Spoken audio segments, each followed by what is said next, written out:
Penis. Okay. Ass. Okay. It started. I'm glad we got that out of the way. Yeah, okay. Have we hit our quota for penis and ass jokes? No. It's just starting. It's not a game. I'm not a robot, and I'm challenging you.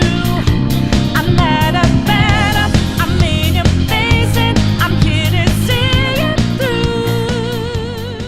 Hello, everyone, and welcome to episode 4 of the Thought Patrol podcast. This is your host, Kyle, and I am joined by another wealth of people this week. And I got my friend Antony here. Hello. And my sister Caitlin. Hi. Hi. And then Shawn's always being his beautiful self on the other line of Discord as well. Penis. Okay. Ass. Okay. It started. I'm glad we got that out of the way. Yeah, okay. Have we hit our quota for penis and ass jokes? No. It's just starting. Okay, it's just starting? Okay, cool. My dollar volunteered Coctopus for the conversation. Okay. What do you guys think? Coctopus. Is it a good one? I like it. That sounds good to me. Okay. I like it. Coctopus? Yeah. He likes it. It's really amusing. That gives me some good mental images there. Okay.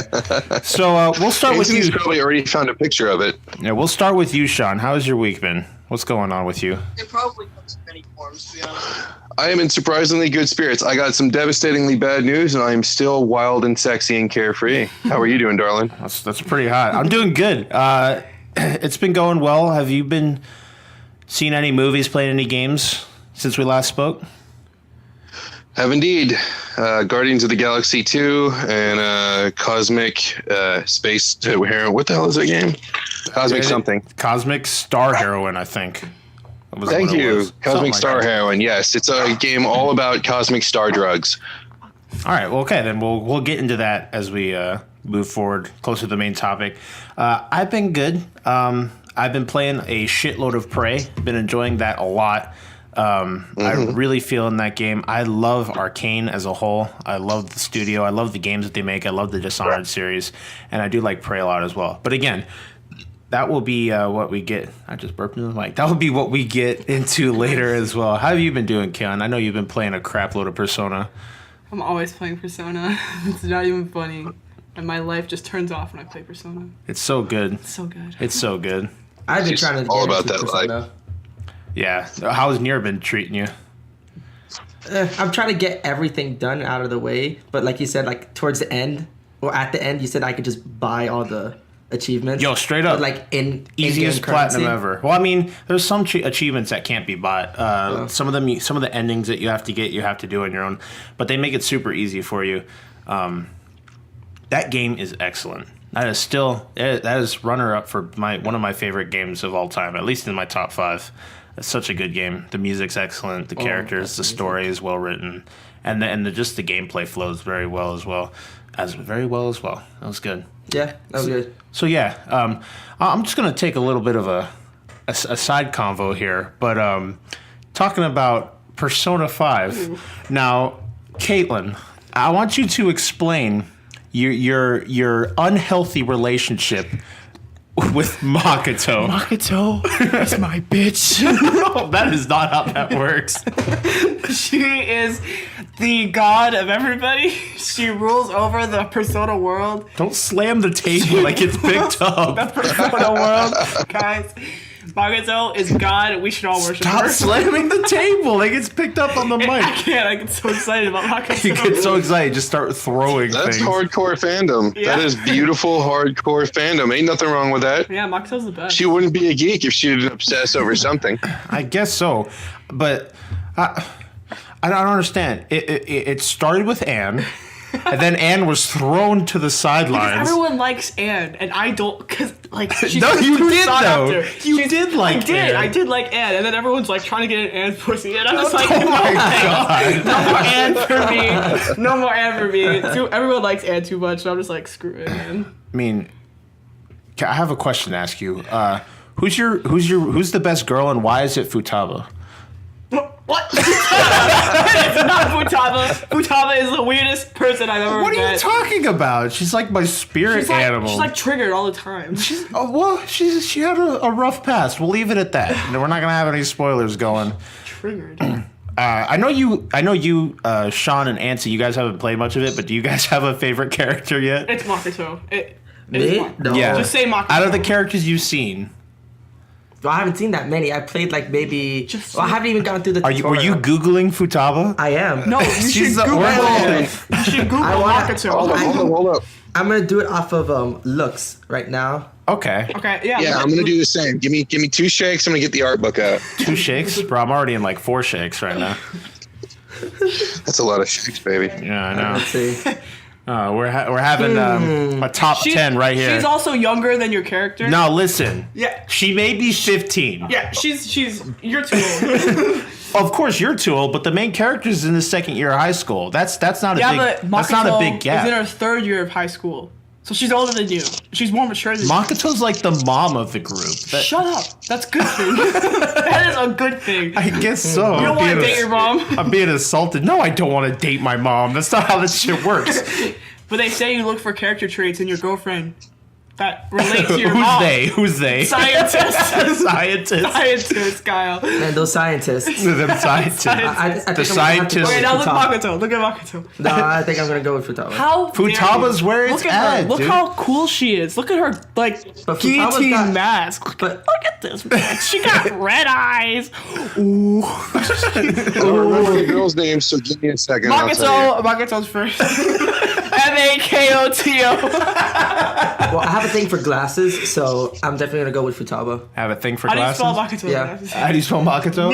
Better watch out, Kyle. She's what? Better watch out. Oh, watch out! You're gonna No, go for my girl. I'm pretty good. I don't even need to worry about No, you know, I was talking about you. But okay. Oh, what do you think mean? about that. What? What do you mean? I'm confused. Oh yeah. I'm definitely going with Makoto. Yes. Oh, come on. Yes. I mean, she Yeah, looks dude. cool. Dude, she's hardcore, dude. She's got chick. It's done. She's hardcore. Oh yeah, It's done. Sean does have a She's thing wearing for a leather but vest. Sean, Oh, yeah, that's Sean, what right. about the She's a doctor badass though? The motorcycle. doctor's like She's OP. she's not that OP. She's pretty okay. She uses Which she one's uses like the doctor? the doctor. I like. Don't get me Check wrong. it. I like Futaba, dude. Futaba's hottie. She's good. She's real She's good. eyes. She's She's nerd chic, whereas the other girl is deadly ghost in the shell sexiness, and I'm definitely going for that one. See, exactly. You can't turn down Makoto. And which one is the teacher? Is it Haru? No, Haru is the girl that you meet. She's like the last character that joins your group. Let me look for the teacher. She has like Dora. the pink sweater. The teacher's name is Kawasaki, I think her name is. Ka- The teacher? Kawasami, I think. Kawasaki. Kawasami, I think the teacher's name is. Takumi looks good. Who? The girl in the lab coat. She's pretty awesome. I like Oh, her. yeah, but that's she's the also doctor. similar to Makoto. I just know she's Death Persona. I don't even know her name. Hifumi. Yeah, Kawakami. She's the English Hifumi, dude. teacher. Hifumi. Hifumi is my number 2 for sure. Hifumi? Who's that? That's the. Is that the shogi player? That's the shogi. Does she have like a red like thing in her hair? She got a black vest. She got a striped bow tie. She's got a bag that she carries all the time. She's dressed like business casual. Business cat. What? What a What character are you Yeah, looking at? that's a thing. I haven't been that confident yet. I don't think so, at least. Hifumi Togo. No, yeah, Season based. she's the shogi player, isn't she? She got long hair. She's got a ribbon in her hair. My Okay, sister that's not Googled it and she got a character from an anime named Oh, yeah, High that's- school uniform. Yeah, that is the show. Yeah, that's the shogi player. She's a shogi She's player. pretty cool. Yeah, she's cool She's too. not- I like her I- as well. I'd say she's number 2. Are you got- talking about Ichiko? Is that the teacher you're talking about? No, that's Kawasami. That's Kawasami or something like that. I think her name is. Are you talking about Sadio Kawakami? Yeah, Kawakami. How? What's it, Kawakami? She's all right. She got big ass, weird, creepy eyes though. That's mean. She's got a troubled She's- past. Yeah, I'm not a nice Kawasami. person. Her eyes aren't that It's big. either. I would definitely. It's either. I named my 3, dude. I'm good. I'm good with Takumi, and I'm good with Makoto and the other chick, the wherever the fuck she went. Okay. On page whatever. Kawasami is just too pitiful. Good with it. Too pitiful. All right. Hifumi, yeah. Hifumi's fucking way too hot to be a shogi player. I'm telling you. What does that have to do with anything? Okay. It has everything to do. Have you ever seen them? They're all ridiculous. They're ridiculous. And I'm going to offend every shogi player out there because you all are not attractive. Bro, that's That like game makes you what ugly. kind of percentile is that? No. We got like maybe 3 people that All 8 of seriously listen, and then how much of them are shogi I'm players? gonna have to go online and prove myself wrong. Like world's hottest shogi player. What a great Google. It'll be the first Google search of its kind. All right. Create a new genre. Okay, let's get some housekeeping out of the way, and then we're gonna move into our Housekeeping. into our news One thing articles. for pillow. All right. So, as previously stated, this is the 4th episode of the Thought Patrol podcast. Now, if you guys want to connect with us, everyone out there that is listening, we do have a Discord. The link will be in the description. You can come hang out, talk to every one of us, maybe call us bad names and make us feel generally worse about ourselves than we already do. And I would Please appreciate do that so I can kill myself. God, you don't laugh after saying that. All right. If you don't feel like going through the Discord, you could also feel free to leave a comment, leave a like, dislike on the YouTube video. We are also working on getting all of this content on streaming services so that you guys don't have to open up a YouTube video and listen for 2 hours on something that you can't even lock your damn phone. Oh God, it's so stupid. Wait, I was able to do it before. No, they changed it. I think you need to have YouTube Red to do it now. It's something Yeah, you stupid do. like that. You can also follow our Twitter at Thought Patrol at Thought Patrol PD, and so yeah, that's a bit of the clerical shit out of the way. So we've all broken the ice, I guess. I'm gonna try and get it set up so we have at least 4 hosts every week, keeping it real, keeping it fresh, and funky fly like a white guy. Oh yeah. So Just got better.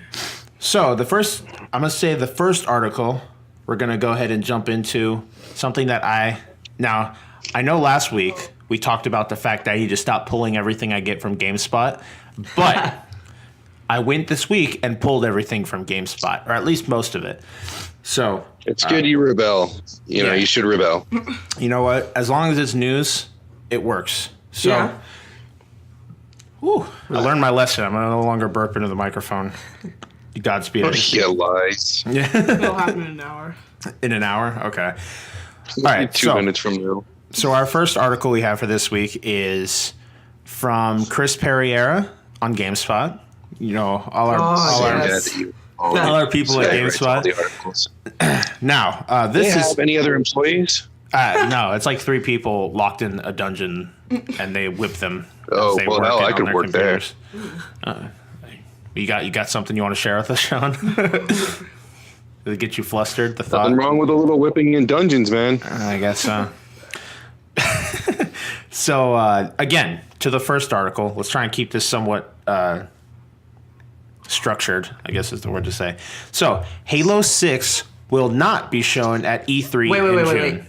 Repeat the first 2 words again. Halo 6? They're making a 6th one. Yeah, why would they not? It's Halo. They need to stop. That's like not making another Call of They're Duty. beating a dead horse. They're not No. even. Halo Well- 5 was good. Well, the Well, story was god awful. I didn't play 5. Okay, now let's all unanimously agree that the Halo story has taken a heavy shit since the end of 3. Yeah, 4 and 5. ODST was nice. When they screwed over Cortana, I was done. Yeah. Done. Yeah. So Those cockballs, those assholes, those cock Nazi motherfuckers. Ass. Screwing with Cortana and turning her into a bad guy is a crock of turds. guys, we're It's a not crock gonna, of rotten turds. we're not going to get monetized. We're We not needed the family friendly. Oh my god. The whole 3 people that watch this, It's okay. we can't. We're not going to make our penny for the week, huh? You gotta blow my nose. We'll hold it. Hold it. You're dedicated to this this whole It's okay. podcast. We just won't put the first 5 up on the others. Oh no, they have to go. They have to go. All right, back to the article again. So it's unanimous. We all agree. Halo 3 or Yeah. the Halo series has taken a somewhat. Now Halo 5, I've heard and seen, was very good in its multiplayer. Like they worked with a lot of pros that played Halo, and they somewhat, it's not entirely like that, but they somewhat brought it back to its roots, and a lot of people enjoyed the Halo 5 multiplayer. They thought it was very well designed. So I think that 343 is going in the right direction with at least the multiplayer. They're doing all this like edgy fan fiction shit for their campaign. I don't really know how I feel about that. But again, Halo 6. Technically speaking, the campaign plays very well. It's very polished. It's very fun to play. Oh, yeah, the gameplay is good. It's the story. A giant stinking dog turd. Yeah. No, there's nothing wrong with the gameplay. Yeah, no. Like the gameplay itself. It's a well-designed game. Yeah, it's just the people that are writing it are not doing the best of their jobs. So, Halo 6 won't be at E3. Now, this is from Chris Perrier from GameSpot, and he says that you can set aside any hopes for seeing the next main entry in the Halo series at E3 next month. Developer 343 says Halo 6 won't be at the show. Now, E3 is coming, and it will be Tuesday, the 13th of June in Los Angeles, in the Los Angeles Convention Center. Okay. So I think that's usually where it is. But this is the first E3 in history that is open to the public. And I think what they're doing is they're kind of gauging how necessary E3 is. So a lot of companies don't really, like Nintendo doesn't even give a shit anymore. They do their own thing. They have their like treehouse stuff that they do, that live stuff that they do. So they don't really care anymore, and they're just trying to gauge if people would actually go to this if they sold tickets. And so from what I've heard, they've completely sold out their tickets. So they might have another one next year. I mean, a lot of with the expanse of the internet, a lot of the hype around games being released tends to die because of leaks and stuff like that, or other things. So they're just trying to gauge how important they still see E3 as, and if they're going to continue to hold the event. So wait, so E3 was always a closed event? E3 is always announced been closed.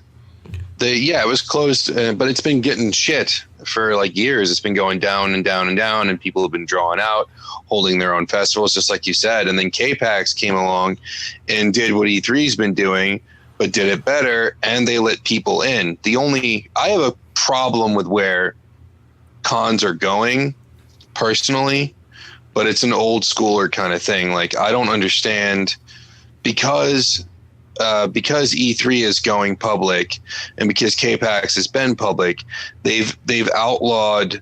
I mean, and this is the thing that really fucking gets to me. Yes, it's a family event, right?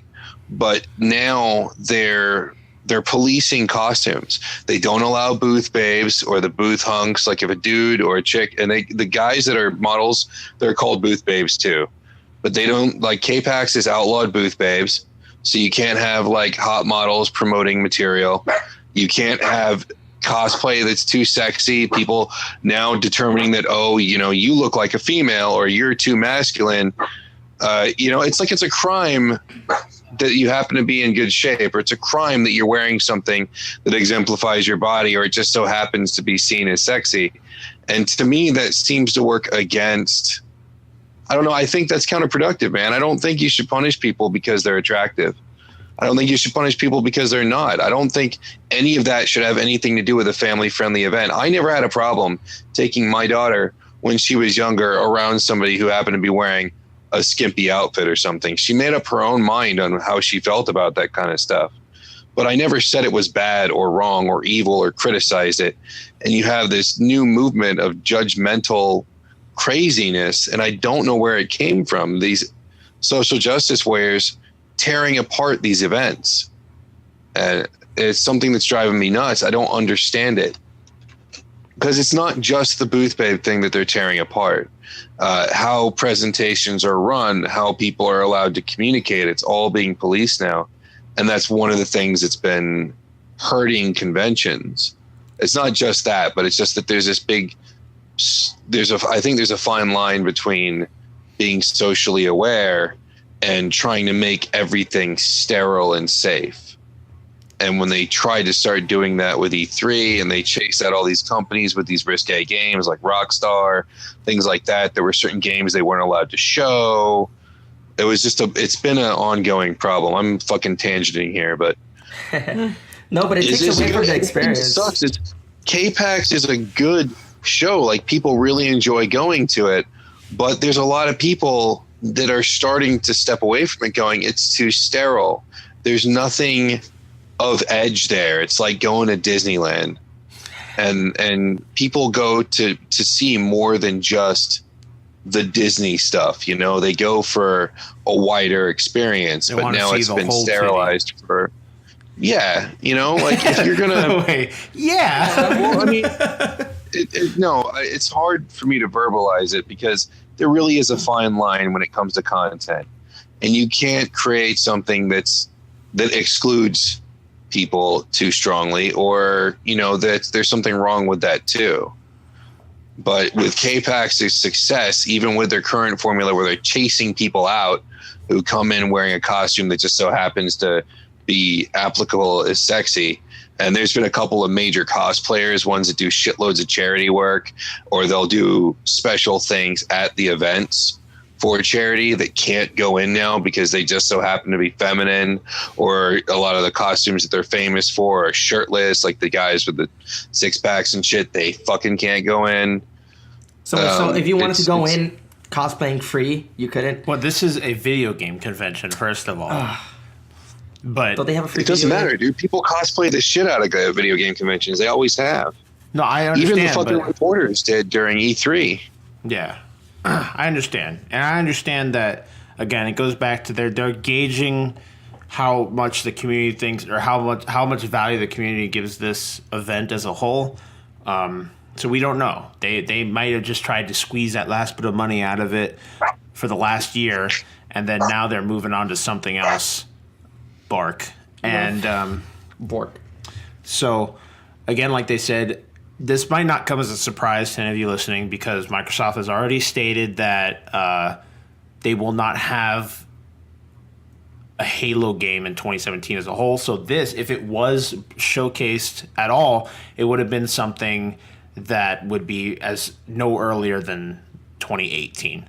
So, but they, from what the article says, it kind of leans into they'll probably spend a lot more time showcasing the Scorpio coming out soon, showcasing its the whole 4K and all that other shit that it's capable of. They've been talking about that for a really long time. Yeah, Like the I'm Scorpion. assuming it will either come out late this year, around Christmas time. That's probably the most optimal time that they could release it. Again, biggest problem I have with the Scorpio, you release this badass system to play like Halo on. Like you can't get they don't have any good exclusives. It's really weird. I mean, like I can't see this thing doing, I mean, I'm sure it will do well, but I can't see it doing exceptionally well because of course Xbox, they'll have like the newest gen hardware. You could do all this cool stuff, but like what games are you going to play on it besides like the typical Xbox games that exist or the stuff that comes out? They don't have that game library to drive the system as a whole. Yeah. So I just find that odd. Again, we'll see. When they release it, they'll probably talk a lot about it at E3. So we'll see what goes on when they continue their leaks of information that they're doing. So you can still play normal Xbox games on it? Yeah. They're not going to be making select normal Xbox. Oh yeah. It's like the PlayStation Pro, man. It's cross. It's the they're not same gonna platform. It's using the same tech. It's just a slightly better picture. You won't see like a bunch of But it's a Xbox stronger Scorpio games coming out or anything like that. No. Although they might. Originally, they were saying there would be, but now it's not going to be that way. It's just going to be enhanced versions of existing games. They'll probably do the same thing of like what the PlayStation 4 route has done with the Pro is like they'll release a game and like on day one they'll release a Pro patch that will let you like up-res the game and maybe pop it at 60 frames or do whatever like they did with Final Fantasy 15 Right. and stuff like that. Like that game was gorgeous on the PlayStation 4. Whatever you all feel about the game in general, I know it's not widely received as good, but it was a pretty game at least, and that'd be a cool game to see very pretty at 60 frames per second. Like I'm the type of person where I think if a game was okay, like graphics wise, like it looked just decent, it wasn't anything exceptional, but it ran at 60, I'd prefer that than a prettier game locked at 30. Especially if it's a game where you're like doing something first person, because I feel like No Man's Sky? let's not talk about No Man's Sky. That will be wiped from our memories. Skip that conversation. I really don't care about 60 frames per second.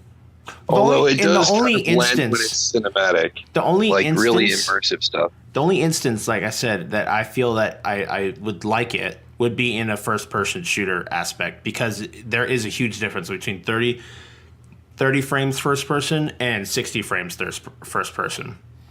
So I want to see it. What I'm curious about is because the frames per second is affected by how many on-screen characters there are and how many things are being processed at once. Yeah. Like, I understand that. So the more stuff the engine has to process and track, then the more it gets stressed when it's trying to do 60 frames, which is why most games flex and they'll kind of jump up and down between 30 and 60 and 45 or what have you.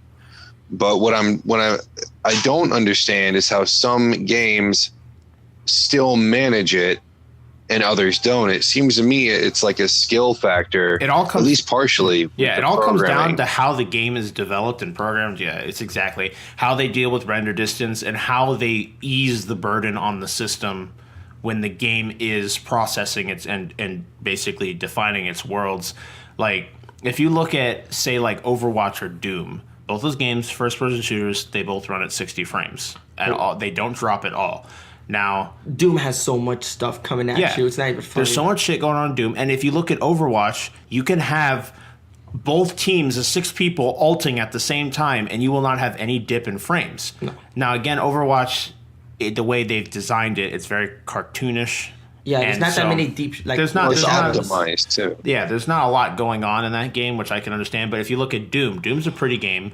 Doom has a lot going on. It has very detailed character models and stuff, and you have a lot of shit going on in Doom, and that game still holds 60. It's all how, like you're saying, it's kind of like it's either a skill or how much effort they're willing to put into it. Like it was again, this is going to be a little bit of a tangent, but I was talking to one of our good friends, Tyler, and we were talking about Andromeda, right? Because he was playing it. He's bored out of his mind. He doesn't know what to do. Of course, I've recommended excellent games for him to play, but he does not want to purchase them. He was complaining about Mass Effect. He beaten the game, and he's just sitting there like, wow, that was pretty shitty. I'm like, you got a point there, bud. I want my money back. And now just thinking about it right now, even in the lull of the little hole that we're gonna have of video games in the summer until we get to fall, I would probably not pick that game back up again. It doesn't run very well. Now this is a side tangent. It has nothing to do with what we were talking about, but it's just the anger was rising in me as I thought about it. The game's only subpar. It runs at 30 sometimes, depending on what planet you're on. And you could just look at the game and see it comes down to how much effort they put in, which was probably 30%. Because they had their B team working on it. They're working on their new IP, which is now apparently being delayed. And now Mass Effect is also on hiatus. So that just absolutely took a dump down the fans' throats. And it's just insane. How do you put a game that just came out on hiatus? It's still running. I don't understand. What do you mean hiatus? It's now in an active hiatus. A hiatus just means that they're not working on the IP as a whole. So, I mean... well, they just dropped it. I mean, what else are they going to do besides DLC? What? Can you stop slapping the damn table? You're putting your phone down. Let me get the tissue box. Don't criticize Butlet, all right? She's new to this. Okay, are we sticking with that? It's going to be Butlet? Thanks, Shawn. God. Okay. So we're not going to do what we did last week, where we basically rambled without getting... We only spent 20 minutes talking about Destiny 2. So let's push through these articles. And then we'll talk. We'll do a little bit of talk. We'll get everyone's opinion. I'm gonna give you all a minute to talk, and then we'll go on to the next one because I want to get on to the main topic because there's a lot to talk about in that. Although we haven't said it yet, but you probably would be able to tell from the thumbnail and the title of the video. But we're gonna be talking about Persona 5, our things that we like about the Persona series as a whole, and just basically our experiences with the games. Who we have here. We have veterans, newbies, stuff like that. So we'll talk about it, get different points of views from it. All right, so Halo 6 won't be at E3. Probably won't see it for a while. Probably get it sometime 2018. Xbox is going to stroke the Scorpio dick for E3. So we'll see what goes from there. That reminds me, dude. I wanted to tell you very briefly, non-tangential, I promise, but I just feel like Xbox has become the jock system. It Bro. is. You know, It like, definitely is. everyone- It's been that for a It's while. kind of like the jock system. It's a little boring. It's pretty. It does sports titles and Modern Warfare, and people who just do that kind of stuff seem to settle on the Xbox. Well, it's been like that for a while now. At least I feel like it has. Like ever since I Yeah. moved from like Xbox to PS4, I thought it was like, Yeah, it's so weird because even if you look at like when we all used to play the 360, Oh, my what God, did we yeah. do? Played Halo and Call of Duty. Halo and Call of Duty. There was nothing else to get. Yeah, I mean, really. nothing against jocks and shit, but it just feels like that kind of stereotype thing where You like get, people who have a narrow You get like field of cyanide what they packets in your play mail or are something. settling on Xbox. All right. Yeah, I definitely feel you. It definitely gives off that impression. But again, all these people are going to get the Scorpio and play Forza Horizon on it. So, okay, next article. Now, this one I saw, and this one was like a nostalgia hit to the face. Now, according to Alex Newhouse of GameSpot, we might have a new rhythm action game from the creators of Parappa the Rappa and Guitarro Man. Now, Parappa for life, yo. those games, what was that, PS2? I think and so. PS1? Kick, Or punch, it's all in the mind. If you want to beat me, I think you'll find that I'm the teacher that's going to beat you. So hurry up and get a lesson from teacher. Now kick. dude, that was I remember that shit from the demo, bro. The demo on fucking PS1, man. I remember that shit. I played the fuck out of that. I never bought the game because I was like, I'm not going to spend $50 on that game. But I played the shit out of the demo, and then I borrowed my friend's game and played it. That's a good game. yeah, that was hot. An Unjammer Lammy. So we might be getting a new rhythm game from those creators, and so what we have is hot in the heels of the recent PS4 remaster of Parappa the Rapper, and the creators of Parappa and Guitarro Man, I think that's how you pronounce it, have teamed up to make a new rhythm game called Project Rap Rabbit. The makers of the game, respectively, are working on the new game, which is described as a rhythm action adventure, and they basically, the original Parappa the Rapper launched on 1997 for the PlayStation 1 and Guitarro Man in 2002 for the PlayStation 2. And now they also have a recent remaster for PS4. So definitely that little nostalgia bomb for all you out there that enjoyed Parappa the Rapper. I thought that was interesting. I'm excited to see what they do, and I hope it does well because those games always have a lot of charm to them, and I'm excited to see where they come from with it. And they always throw cameos in. Like you had Parappa show up in Unjammer and characters kind of crossing over. So it'd be cool if they kept it in that same kind of 2D paper art world. It's such a mess on this side, Shawn. I can't even explain to you. What is? All of us crowded around this one mic. Hot mess anyway. That's why you're beautiful. Oh my god. Our cat was hiding underneath the bed, and she came out to say hi, and now she just squeezed herself back under her fat ass self. All right. I thought it was funny because I never see this cat ever. Oh yeah. Well, It's usually like 1 o'clock in the morning, and she comes downstairs, and I'm like, okay, hi. How's it going? No one asks why Antony's at my house at 1 in the morning. We'll just leave it Doing at that. things. Doing things. All right. So on to the next article, we have Nintendo Switch's Super Mario Odyssey will be playable at E3. This is from Eddie Macick of GameSpot. As part of the announcement of its E3 2017. Shh. As part of the announcement of its E3 2017 plans. Did you just shush me? Yeah, it did. Nintendo revealed that Super Mario Odyssey will be playable for the very first time at the All right, show. somebody else take over for Kyle. He's lost his speech again. He's Yodaing everything. I'm sorry. Yodaing everything. So basically, now that E3 is open to the public, Nintendo doesn't really participate. Like last year's E3, they just had Breath of the Wild. Like straight up, they had a bunch of consoles that were playing Breath of the Wild, That's all and you people need. got to see Breath of the Wild. Yeah, I guess so. That's all you need. It was all on the Wii U, so it looked like fucking garbage. Still. So they're gonna have probably like some boost set up. Here, play Mario. It's cool. He could throw his hat. Yeah. So I'm excited. I'm ready for the next Mario. I hope it'll be good. I don't want. From what I've heard, it's like they say it's like similar to what is it written down? It says similar to Super Mario Sunshine and the iconic Super Mario 64. It's like a sandbox style adventure. So we'll be hopefully jumping into multiple worlds. You'll get different objectives to work on and stuff like that. So I love those types of Marios. Although I've enjoyed the original Marios, the linear side-scrolling platforming action, but I'd never really been. I just don't like the fact that you start the level, move from one end to the other, and there's no exploration there.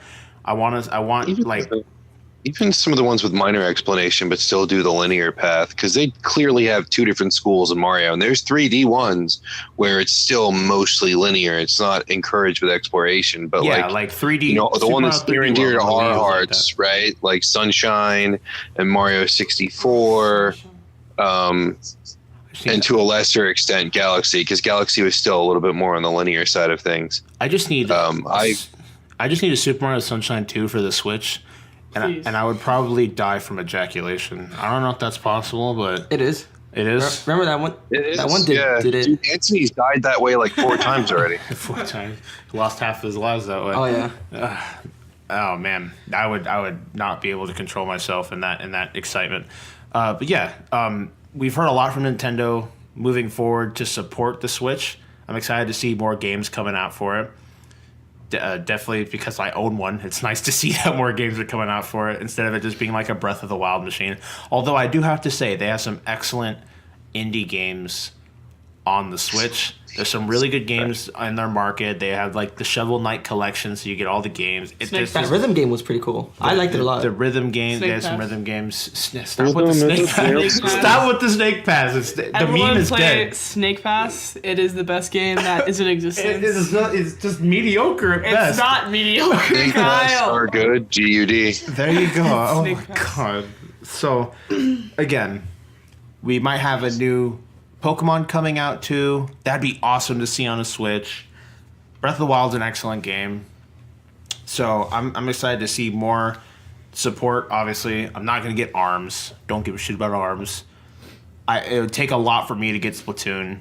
So we'll see what goes on. But I'm definitely excited for Mario. I want to see Mario grown up with Mario. Excited to see where they're taking it serious. I kind of like the idea of his hat being like an actual thing, like a living creature. I thought that was pretty Wait, cool. his hat's gonna actually be like a character? Yeah, it has eyeballs. That's all I know, really. What's it called?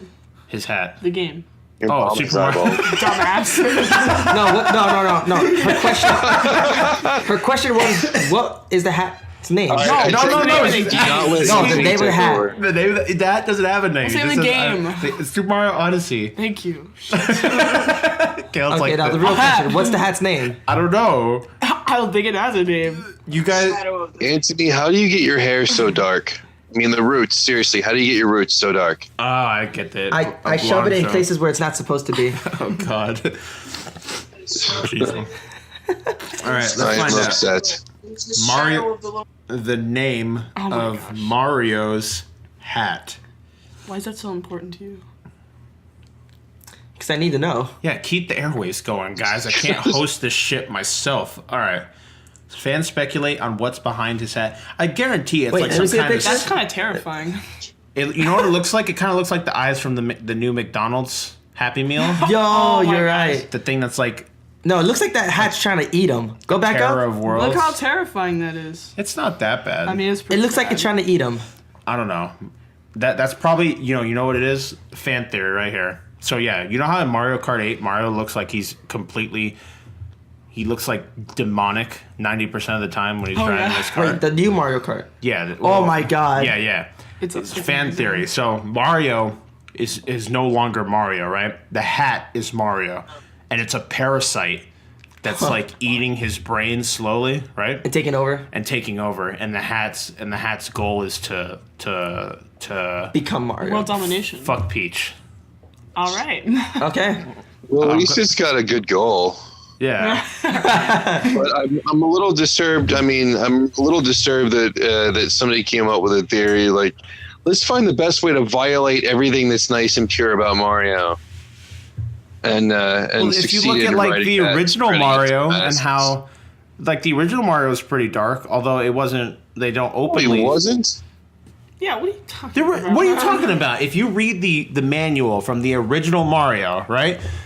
Bowser has cast magic on all the inhabitants of Mushroom Kingdom. Now, you could Google this. This shit is Yeah, it real. is- I guarantee you. It's canon. I know. I've read It's it. canon. And Mario goes around and he turns all the toads into what? Blocks. So Mario goes around murdering toads throughout his entire adventure because I think Bowser turned him into blocks and stuff like that. And there's also these other theories, but that one's like completely canon. There's other toads, though. They say that in the I know, but still not all of them were turned into. You're There's still nothing murdering. saying that the blocks that you are breaking are the ones that he's transformed. That was written by somebody who hadn't even played the game and was only loosely told what was going on.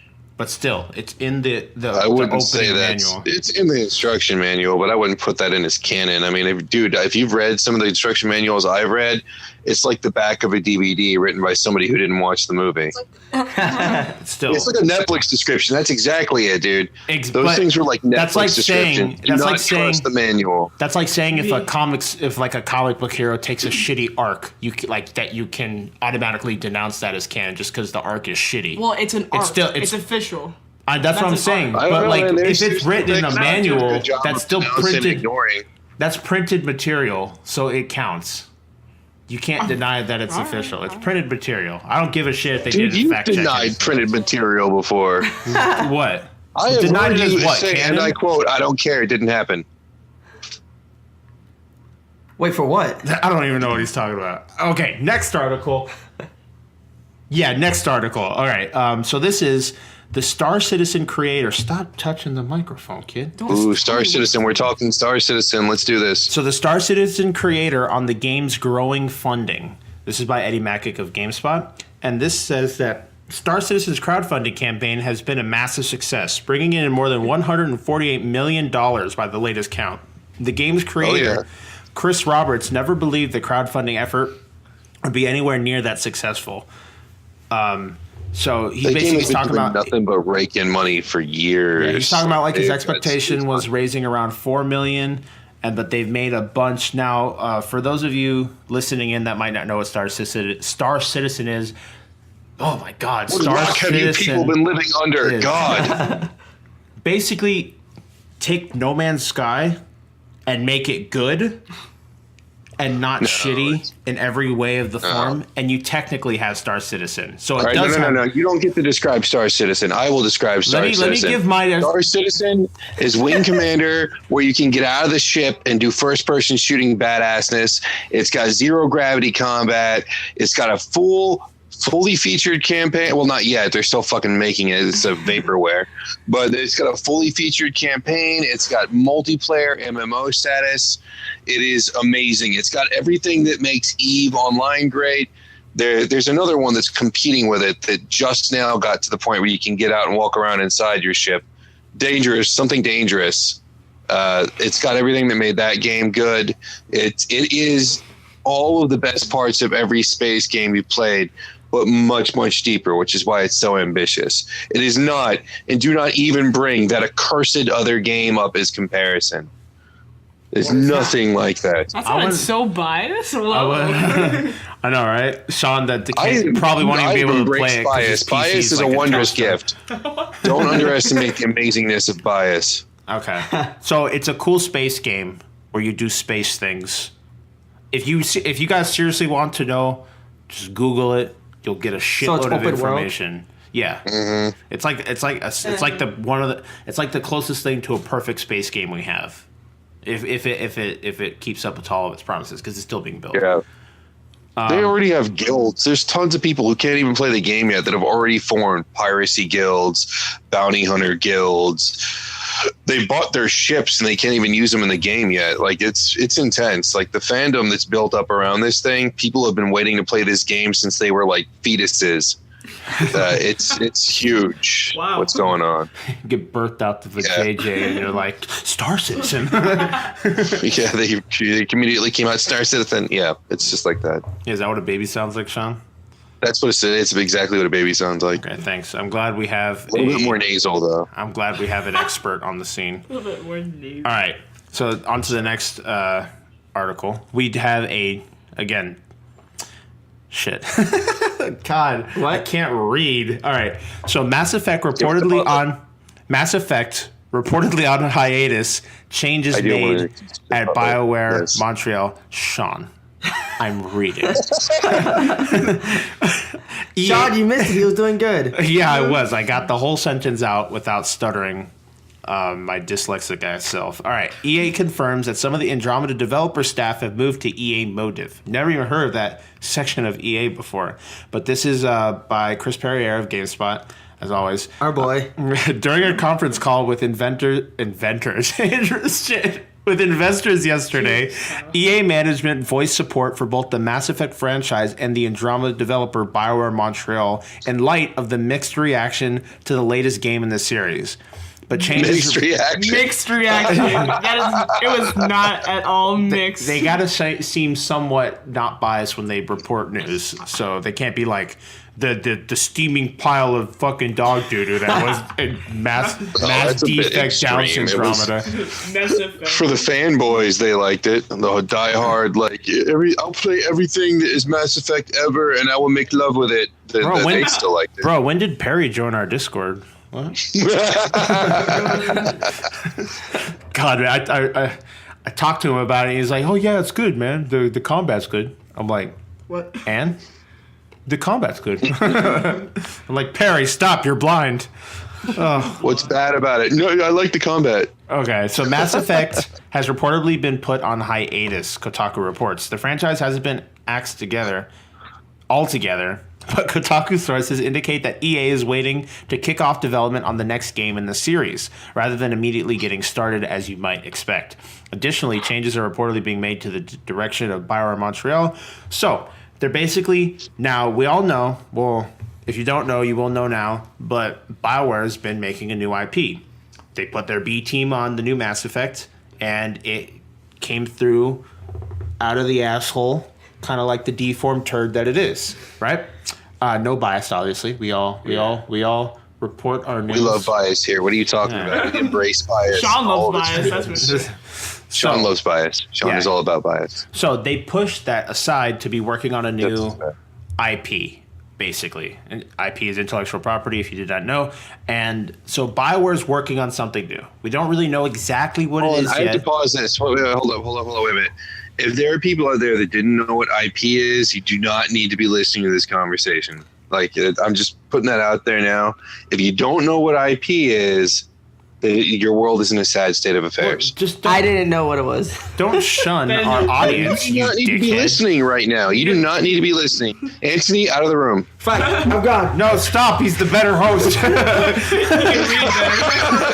he can read better. Oh my gosh, it just made a shitload of noise that got picked up on the mic too. Let me throw everything around in the room. We're so close together. Just to stand up makes so much noise. I gotta push this chair out of the way, the mic out of the way, drop all the cords. Yeah, it's like a Make it sound like you're in each other's laps. yeah we're If we sent you a picture, we practically are. we're in like a Take a picture. I almost said Mass Effect. Yeah, you take a picture. got you. He's got it. Oh, you just made my computer make noise. That was my mouth. That was my mouth. I was saying your mouth. Your mouth made the Nintendo or Nintendo. Guys, Stop talking. I can't Shut stop. up. I'm sorry. it's just the noise I make when I get excited. Oh my gosh, we're so fucking unprofessional. I'm feeling it. Oh, whatever. All right. Be professional. So yeah, they're working on a new IP, and she's taking a photo. You know what we need to do? We need to get a video camera in here. Ooh. And do it live. Get my face. Get my fucking face. I'll be there in 5 minutes. So yeah, we need to get a video. Was that a panoramic photo you just Yes, did? it was. You didn't get my face. You could put that into the Discord. Oh my god, what happened to your arm? I don't know. You could put that in the Discord. What happened to your All right. face? Oh, let's get back to the news, man. Okay. So yeah, working on a new IP. Ew. BioWare's not, again, in not any way a horrible company. They do good. The Mass Effect games were okay. They were good. So I'm excited to see what they do with this new IP, see where they're going, what direction they want to take, and we'll see where they go. Hopefully they don't pull an Andromeda. So it's a meme now. Everyone knows it's a meme. Yeah. So that's that. Moving on to the next article. Now, this is interesting, something I had stumbled across, and this is for the Overwatch, for the recent event for the recent event for the recent event of Uprising that Overwatch did, right? They had a new brawl that you can do where it was a co-op against AI, you fighting bots off, somewhat mission, like a campaign mission kind of thing on It's Overwatch. like a campaign, yeah. Yeah.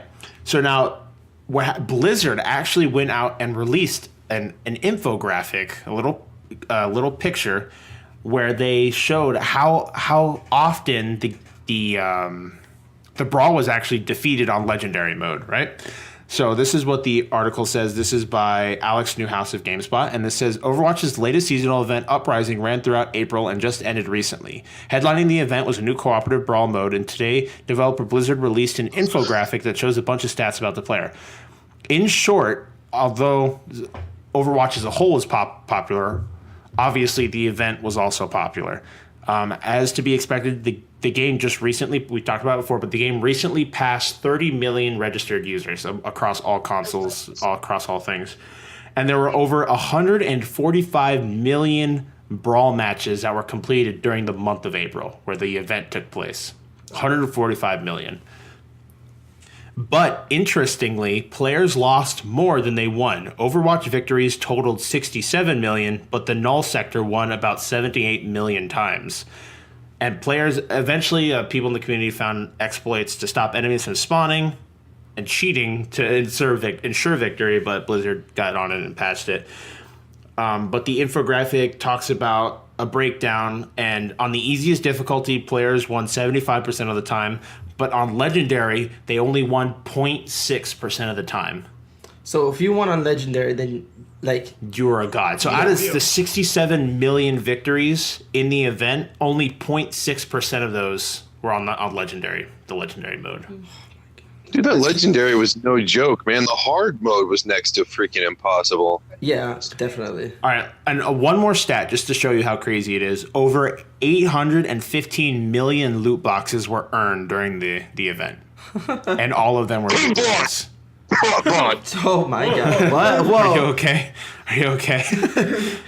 In other Overwatch news, it recently became publisher Activision's $8 billion franchise, which is, again, good for Blizzard. They always end up taking a genre, perfecting it, and releasing it as a game. And it always does very well. Blizzard's a very good company in doing that. So, yeah, we always talk about the success of Overwatch here on this podcast, but it is cool to see that that it's still staying strong, and I think it will stay strong for quite some time. Definitely. You know what's stupid? I had an argument with my boss at work talking about he thinks that a second Overwatch will be made, right? Like soon. Why? I don't know, and I'm telling him. Overwatch is like Why would ads. you do that when you already have a cash cow that's still earning money? Like, they could squeeze so much more out of Overwatch. There was no way in hell they Definitely. would separate their player base. And I'm trying to explain. It's whatever. He's a thick skull to crack. But again, Overwatch is doing I awesome. imagine they'll look into an Overwatch sequel. And you know what? To be honest, I don't think they're going to do a sequel. I don't think if so they either. do anything, they'll build another IP based around the mythology, but it'll be a different type of game. They're I think technically- that Overwatch is going to be running for a long time, like six years. I'm guessing 6 years at least. Yeah, I'd say it could even go down the route of it'd be difficult because they've talked about not adding too many characters because it becomes increasingly difficult to balance like the combinations around, because every time they make a new character they have to gauge They have to rebalance everyone. how Yeah. they work with every other character in the game, so to make sure that nothing becomes too OP. So I'm sure designing new characters becomes increasingly difficult. But we also talked last week, they have news coming out. There's going to be a couple more maps before the end of the year. We might get 2 to 3, and some of them, and they're not all going to be actual 6 mode. We might get some the 3v3 modes and the 1v1 modes as well. So we're not always playing on May's stupid ice castle place when we decide to do thank 1v1s God. and 3v3s. The 1v1s get like intense. They do.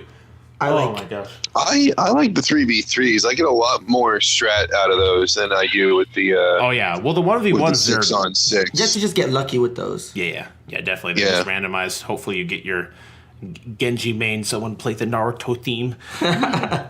So, let's go ahead and move on to the next article. Now, this came about recently that the future of Hitman as a whole is uncertain, as the devs, IO Interactive, have been put up for sale by Square Enix. So Square Enix is selling to developers of the Hitman series. Now, I don't know how many of you out there actually like enjoy it enough. I've heard that the most recent Hitman was just okay, and the series has like slowly gotten worse. So for some people, it might be a good news. Some people it might be bad news. But first of all, I didn't even know Square Enix owned the Hitman developers. I had zero clue. That's interesting.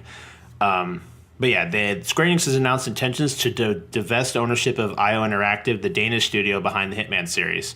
They're basically trying to maximize player satisfaction as well as market potential going forward, and they're focusing resources and energies on key franchises and studios.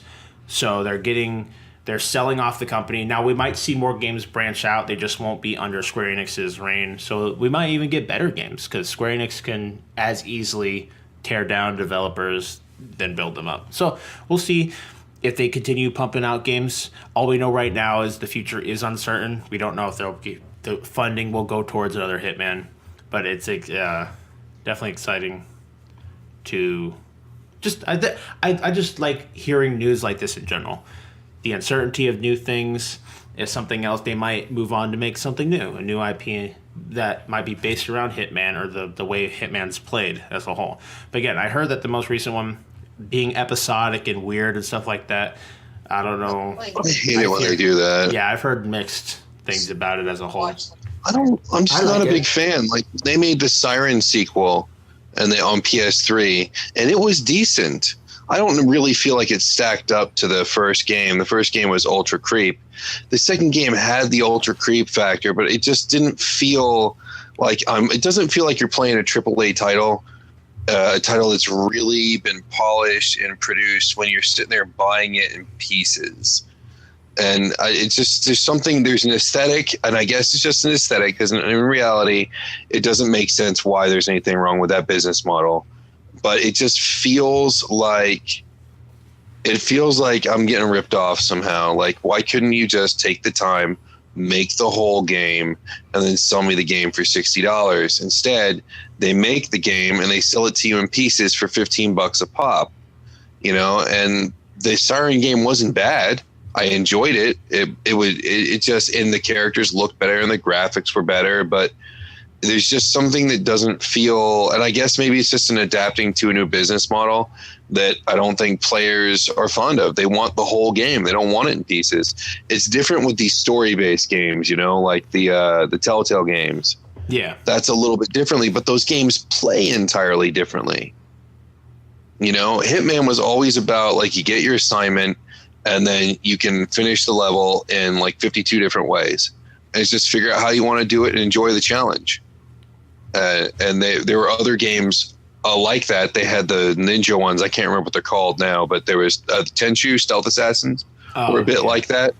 Those were really good. And they drop you in a level, and it's get from point A to point Z and kill your targets. And however you cross that path and get there is completely up to you.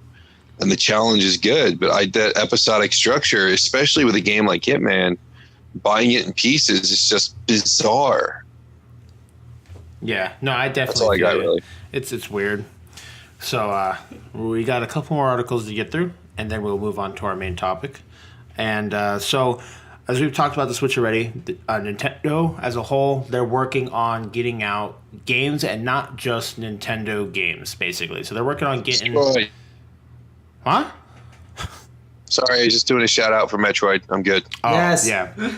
So they're working on getting games. They said they were going to be working on getting third-party developers to make games for them, so that we have a larger library of stuff to choose from. So it's not just the thing gathers dust until another excellent Nintendo game comes out. You play it for a couple months, and then it goes back to gathering dust. So Wii U. So yeah, pretty much the Wii U as a whole. You mean our anime machine that we don't use for anything else? Yeah, pretty much just sits down there.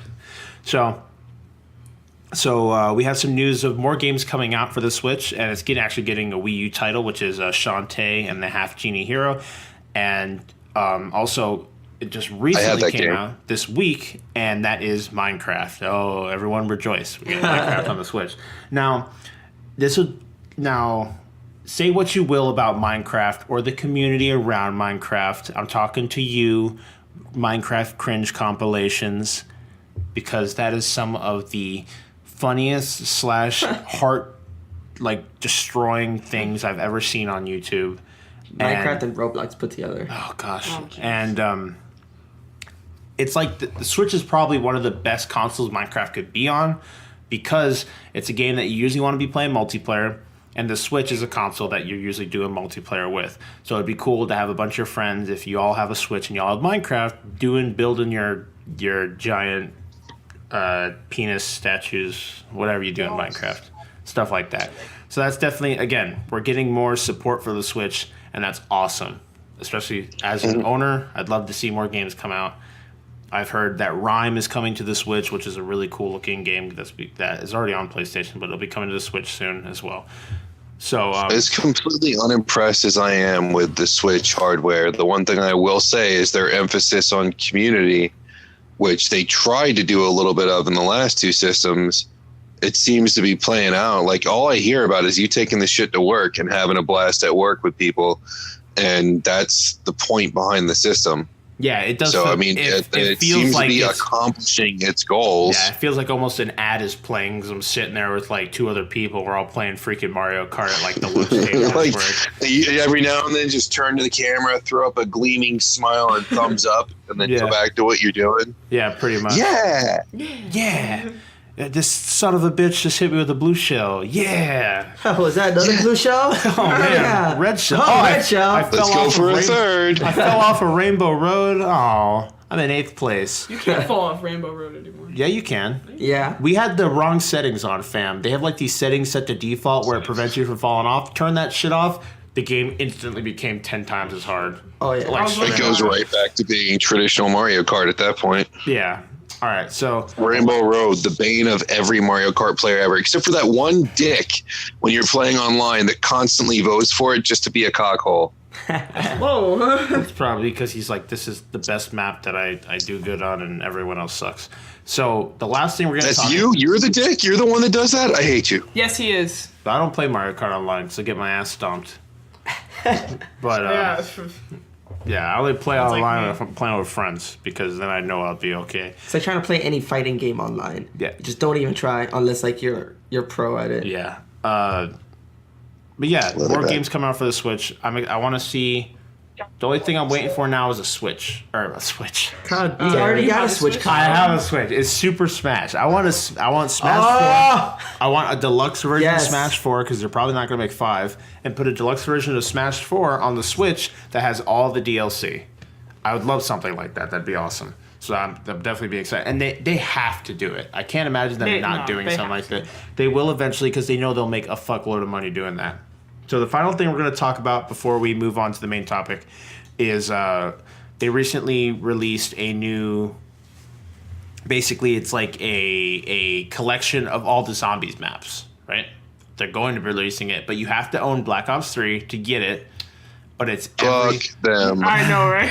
We have So Black Ops pissed 3, about that. but the only reason So we have... pissed. I'm like looking at Antony fucking dumbfounded because this is serious? apparently new info to him. Like, why can't they just sell the damn zombie? I mean, I said if they had released all on a disc, I would have bought it. And now they're like, you can have it if you buy Black Ops. Well, yeah, Silly. because it's more of like an add-on. It's not something that I'll sit someone... It's called Zombie Chronicles. Look it up, Antony. But yeah, they're basically putting all of it as one like expansion. You get all the maps from the older games, and they're all the zombie experiences put together basically that you could play with your friends again and stuff like that. So that's exciting. I've never really been a huge fan of zombies. I have to say. I love zombies. zombies. Oh my god! I love it. Horde mode for I life, love yo. zombies. Horde mode for life. I don't know.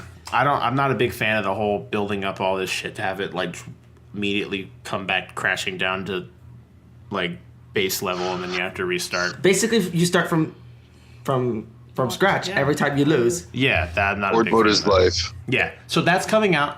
That's going to be, I'm sure a lot of people picked it up. But again, you need to have Black Ops 3 already. It's like a DLC. Think of it like a DLC for Black Ops 3, which is weird because we have Infinite Warfare out. I don't know why Black Ops 3, I don't know. I have no fucking clue.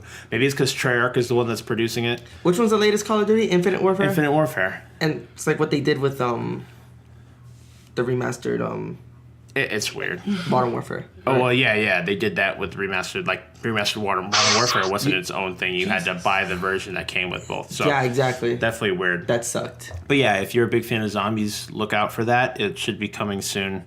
I think we have a date. I'm going to go ahead and look at that real quick.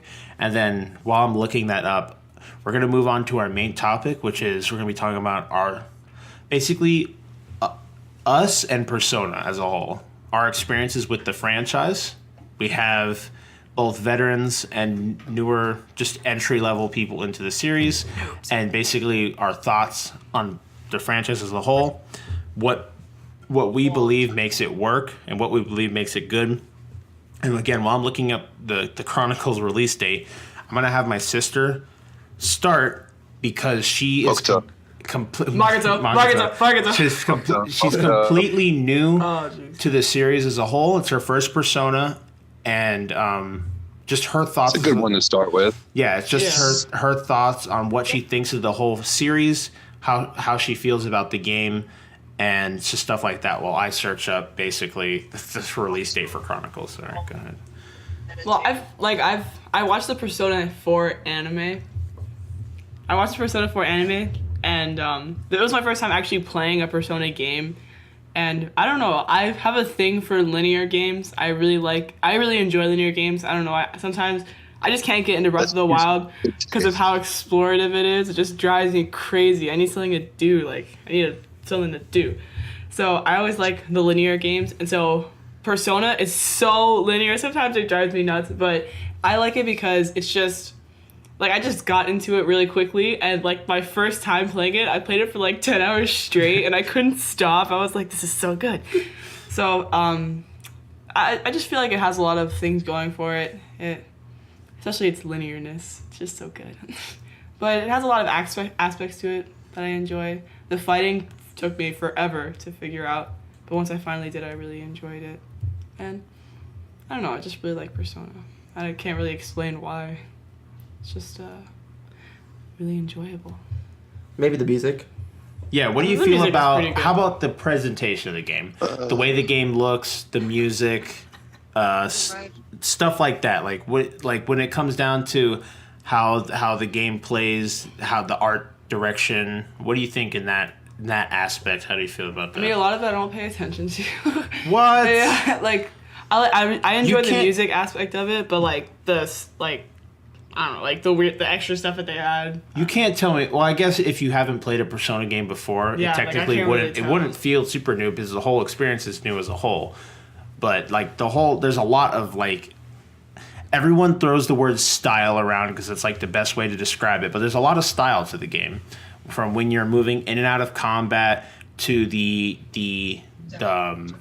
heavy shadows to characters, the whole theme of the black, white, and red, the basically silhouettes and stuff. It's super That's stylized. a trademark in the Shin Megami Tensei multiverse. Okay, going back one step, Chronicles releases on May the 16th on PS4. So, and then Why are we going back? No, it's just because I was looking up the release date, and then it'll come later to Xbox One and PC.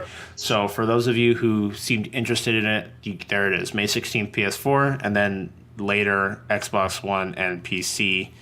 But yeah, it's exclusive to Black Ops 3, so you have to have Black Ops 3. If you don't have it, you could probably find it in some kind of Walmart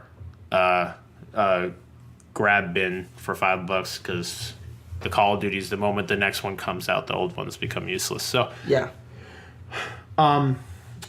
So I guess I'll go next, and then we'll have Antony go since he hasn't played a lot of it, but just his thoughts, Yeah. and then you can go, Shawn, since you're probably the I don't want to say old, but the most veteran, Fuck yourself. the most. Veteran. I don't want to say old, but I'm going to mention it because I know it's going to get a rise out of it because I'm an asshole. the most veteran of our group. So from what I You're feel, one of those assholes that eats Oreo cookies without milk. Whoa. That's me. Can you not? That's me. Can you stop offending our audience, please? It's so rude.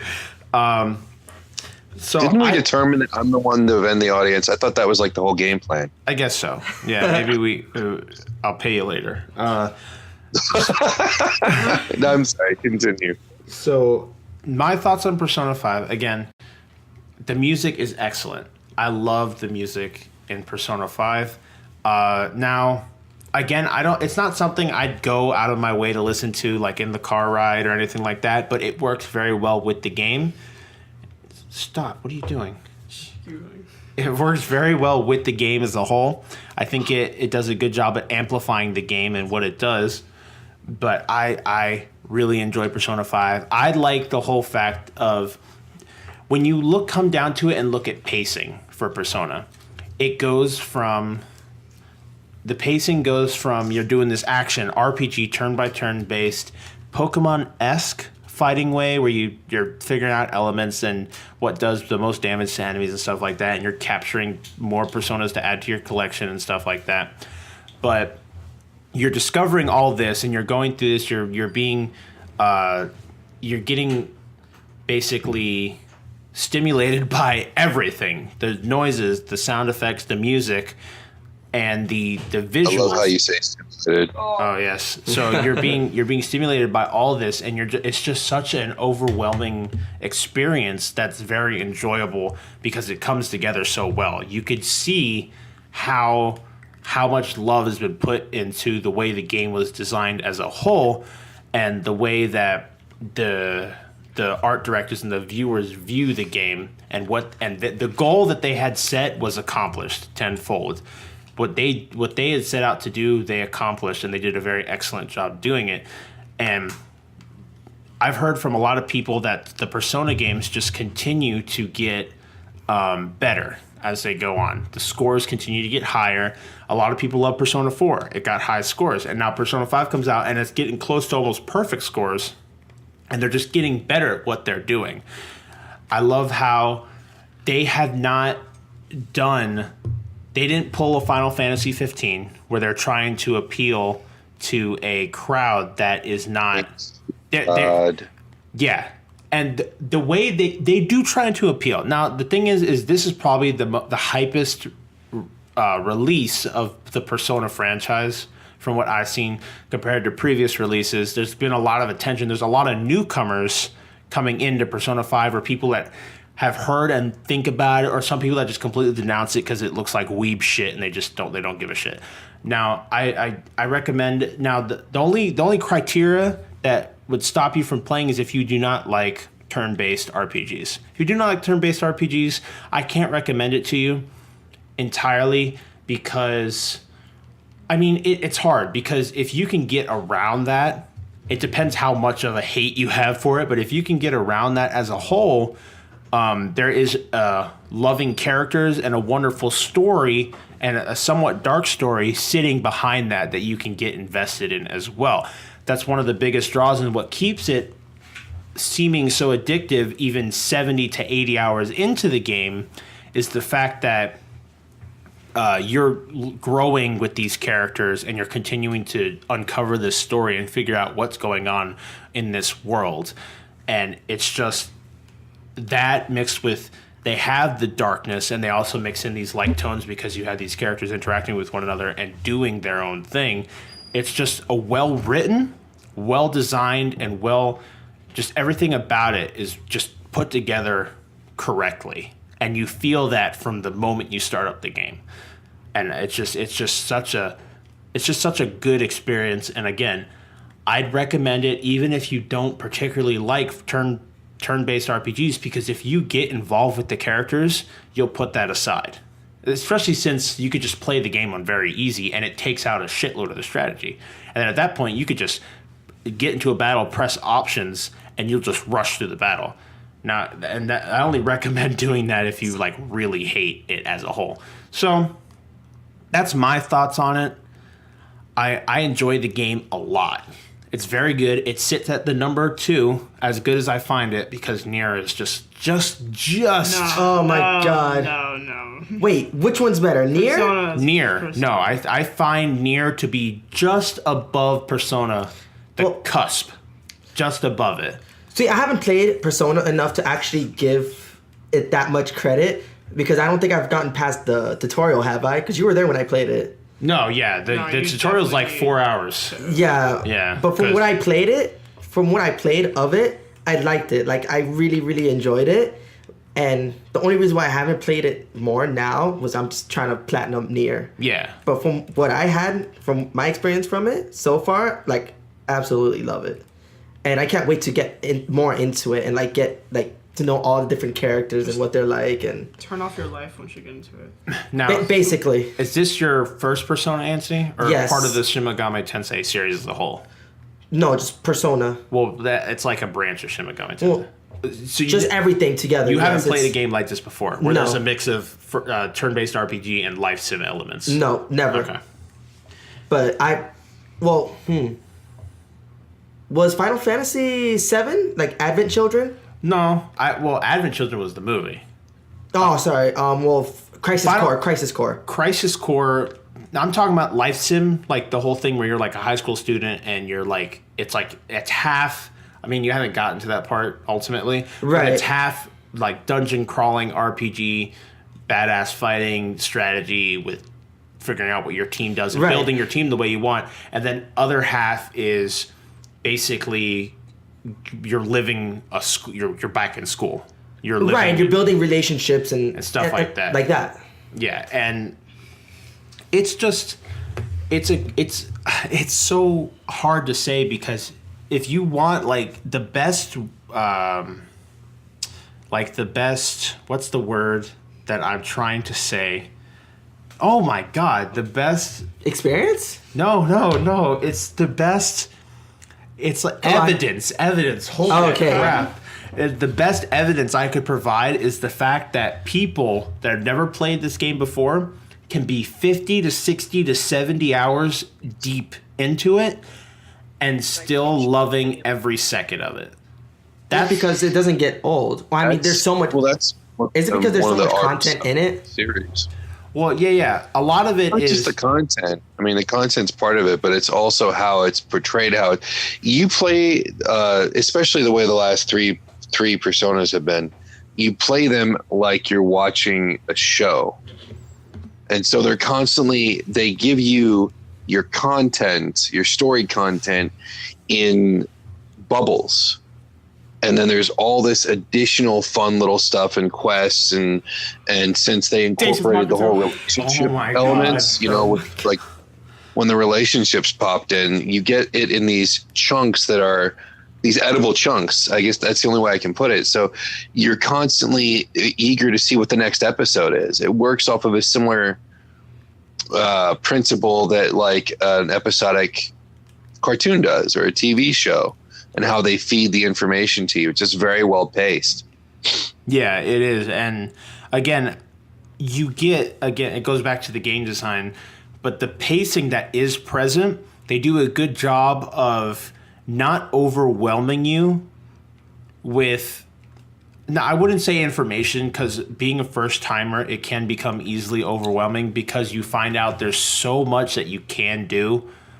Even like I understand earlier, my sister or Caitlin said linear in a term. To a sense, it does seem linear, but the moment you get out into the world and you're going day to day, making your character better, or there's so many viable options for you to take. I wouldn't necessarily say linear. Well, I meant like story. I can understand. Story It's is so narrative. It's super- very yes. narrative based. You can't have an open-ended story. Wouldn't work. Of course, a story will be linear. There's a beginning and an end. All right. Suck my ass. So it's they don't overwhelm you with pacing. So you're not spending 12 hours in a dungeon. Well, that depends on how good or bad you are. Yeah. Yeah. But you get through a dungeon, and then you go and you're basically relieved by this life sim aspect, and the pacing changes. And now you're back to living like a day-to-day kind of high schooler life and interacting with your friends and learning about these people. And the way they write these characters and the interactions that you have with them, they feel like real people. You feel like you're growing with a bunch of friends around you.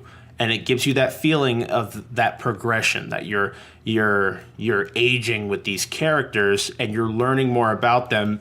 And all that is good writing, and that good writing actually makes you give a damn about these characters. So you get into battle, and then not only do you start to give a damn because of that, but you also get rewarded for hanging out and learning about these people. You get passives that affect you in battle, make those characters more useful, and then you learn more about what makes them tick, what makes them who they are, and their past as a whole. And usually the personas, all the characters you run into that have a persona usually have some form of fucked up past. It's the best way of keeping the characters. Wasn't that really how like they get the personas in the first place? Like there's some unique aspect to them, or like something happened in their life that like.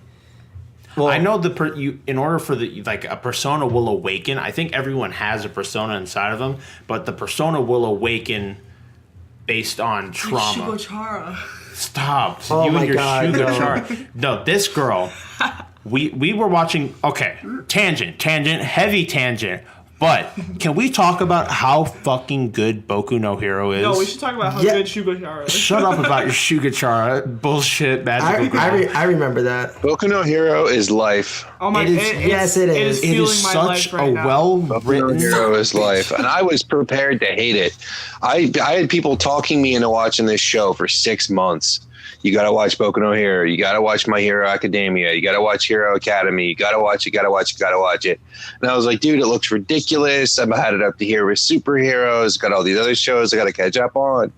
And then finally, I was like, fuck it, I'll watch it. And I got like 4 episodes in, or 2 episodes in, or 3. I don't remember. It wasn't that far in. And I actually called my friend and I was like, dude, you're right. I apologize. There's just something about it that is so fucking good. Fuck. And I think it's just really, really good. It's so fun, and you get energized, with such a large cast, they take all this time to really give every character a chance to shine. Yeah, and show you definitely. their strong points and why they're unique. Yeah. And that's hard to do when you have such limited time. I mean, we're in the middle of the 2nd season now, and we've got a fairly good feel for at least 3/4 of the class. There's some guys that they haven't done a lot with yet, but you can see how they're making more and more time to do so, and really give every character their own flavor and breathe life into that world. And I really enjoy that. Yeah. And it's very old school with the whole hero mentality, which Yeah. I think is cool too. I love how they never, and you have all these The spacing between episodes and what happens in them. Like they weren't playing around in the 2nd season. They're like boom, boom, boom. Okay, there's no filler. Oh yeah. I agree that they get right into it. They have every once in a while have an episode where it slows down, but you're most of the time experiencing action. It's basically the perfect combination of what makes like a shonen show, basically. Right. So like all the shows that we've come to love, Naruto, One Piece, all that stuff, it takes all the stuff that makes those shows good, the build up to payoff, the tension and all that stuff that they create with these shows, these well-written characters, and it removes all the bullshit that exists in One Piece and Naruto. Exactly. The filler and all this unnecessary stuff that kind of makes you turns you off from the series as a whole. And then Boku no Hero comes around, and you're just given something that's precise. It knows exactly what it's doing, and it's basically perfecting its. Well, I don't want to say perfecting, but it's basically working to perfect its genre. It's trying its hardest, and it definitely excels in making just a well put together shonen show. And I like how the characters as a whole, they bring all these characters into light, and they give you the backstory of all these characters, their motives, who they are as a person.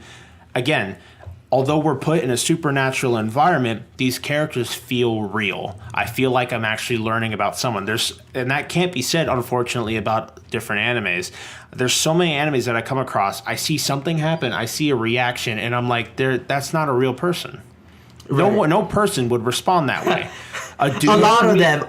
There's a lot because it's piss poor writing. They just come across as characters that it's not always piss poor writing. Sometimes it's just cliched writing because there's a lot of patterns that they do in anime, a lot of tropes and things that they fall back on, old reliable, I like to say. And they go back to old reliable all the time, especially when they're pressed for time on stories. But they're not doing that with this show. And if they do, it's more or less they're going along with a tradition story element than they are going back to old reliable tropes. And that's what I really like. If there is a trope, it's done well. If there's a cliche, it's done well. You know, there's a love for everything that they do in this show, and they're not going to do it if it's not going to carry off the way that they want it to, if it's not going to have a certain amount of class to it. Yeah, no, I definitely feel you. And again, like, I understand what you're saying, but you could make tropes interesting because a trope is just like a mold that you fit a character into. I see what you're saying, and again, a good writer can turn a trope into a decent character. It's just a lot of the times the writers don't feel like spending that time because they only somewhat fill that mold. You got like a cookie mold, and it's only halfway filled with batter. Kinda, and they don't flesh out that character. You could easily, like, we're watching a show right now, me and my sister, called Recreators, and it's literally about tropes being pulled into the real world and basically duking it out with each other. But these tropes that they're bringing, they're working on fleshing them out as actual people, although they have that trope as well. So I think it falls also to the writer. And then again, like you said, sometimes they don't have the time to flesh out these characters. Sometimes they're working on some type of limited source material, and they might not have.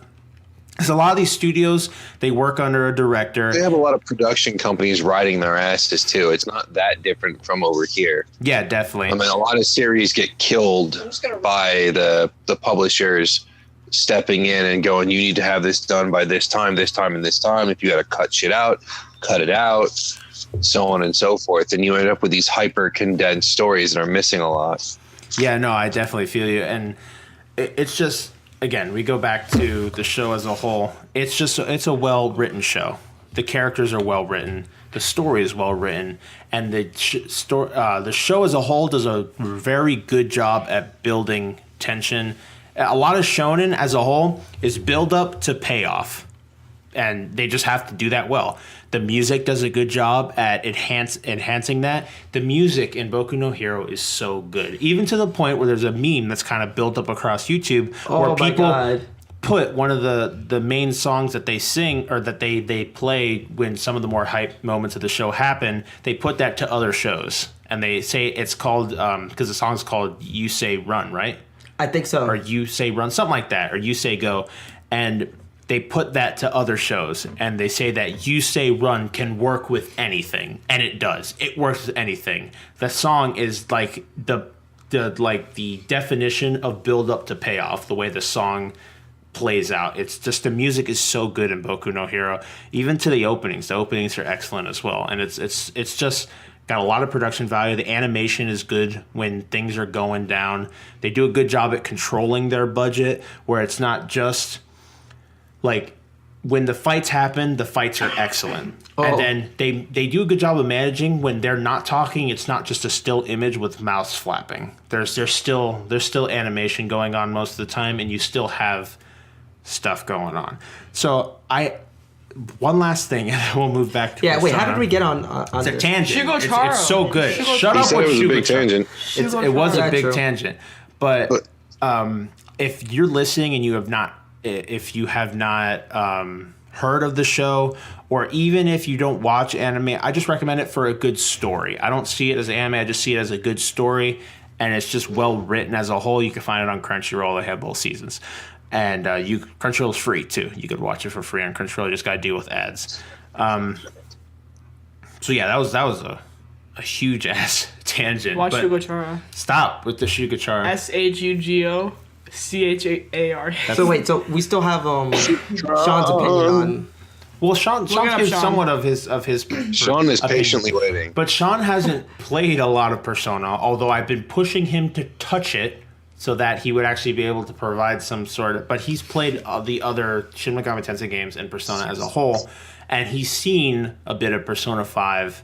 So, again, he's probably the most veteran amongst our group. You haven't even played it? Huh? You haven't even played it? No, he hasn't. He bought the deluxe edition and shit like that comes with the box, and it just sits in his room. You're a disgrace. How do you not know who... you need to get on Makoto, okay? Get on Makoto. Yeah, like, physically. Double teamer together. Yeah. You'll be on the other side. Yeah, exactly. Every once in a while, I'll look over good with that. to Caitlin playing Persona, and she'll have like the most like concentrated, like her eyes are like gigantic that she's so focused on what's going on, and I look over and it's like she's on a date with Makoto or something. Listen to this. In order to fully max out Makoto and get the relationship with her, like the romance, you need to have full charm. So every night I went to that bathhouse. I spent 500 yen a night for like 3 weeks. I wasted so much money. Makoto, be mine, please. I love you. Who are you talking to? Because she's not Makoto. I know Makoto's out there. She's My listening to me. Makoto. My Makoto. My Makoto. Yeah, my Makoto. You'll find your Makoto Yeah. somewhere out there in the world. Oh my gosh. God, that's so stupid. I'm dealing with that. What do I deal with? This is so stupid. It's something different every week. Yeah, I guess so. So what do you think, Sean? I mean, it's hard to ask you because you haven't touched the game, and it's just sitting I can't in your do house. I have poured over all of the materials. All right. Persona has been a constantly evolving creature. It's always been turn-based. It's always been intricate. I mean, and the funny part is you're running a parallel because when I bought the first Persona, I didn't play it because I had also had, I think, Legend of Dragoon and some other PS1 RPGs I was working on, so I waited.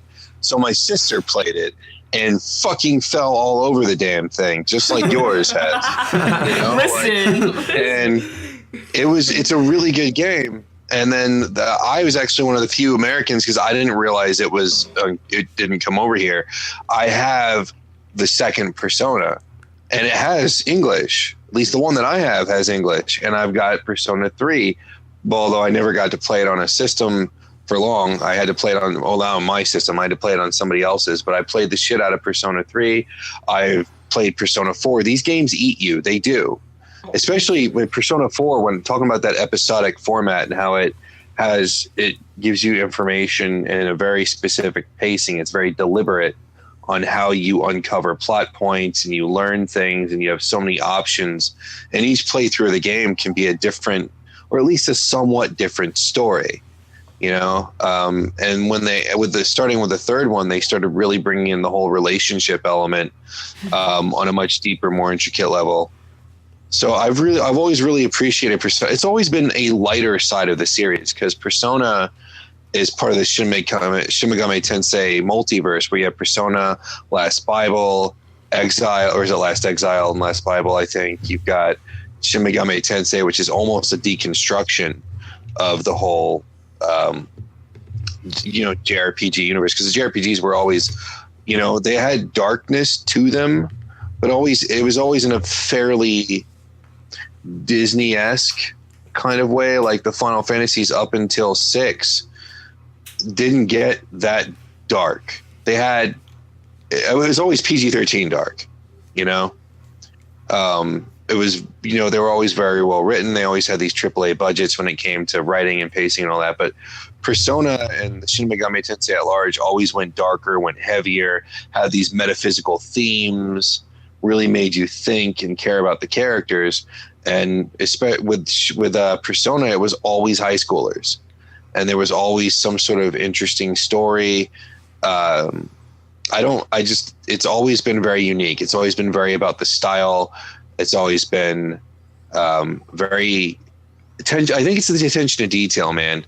the music is very specifically chosen to fit the theme of the game. The songs all have to feel a certain way. They use specific instruments, specific colors. You'll notice that in Persona 5, if you pay attention, there's going to be reoccurring shapes.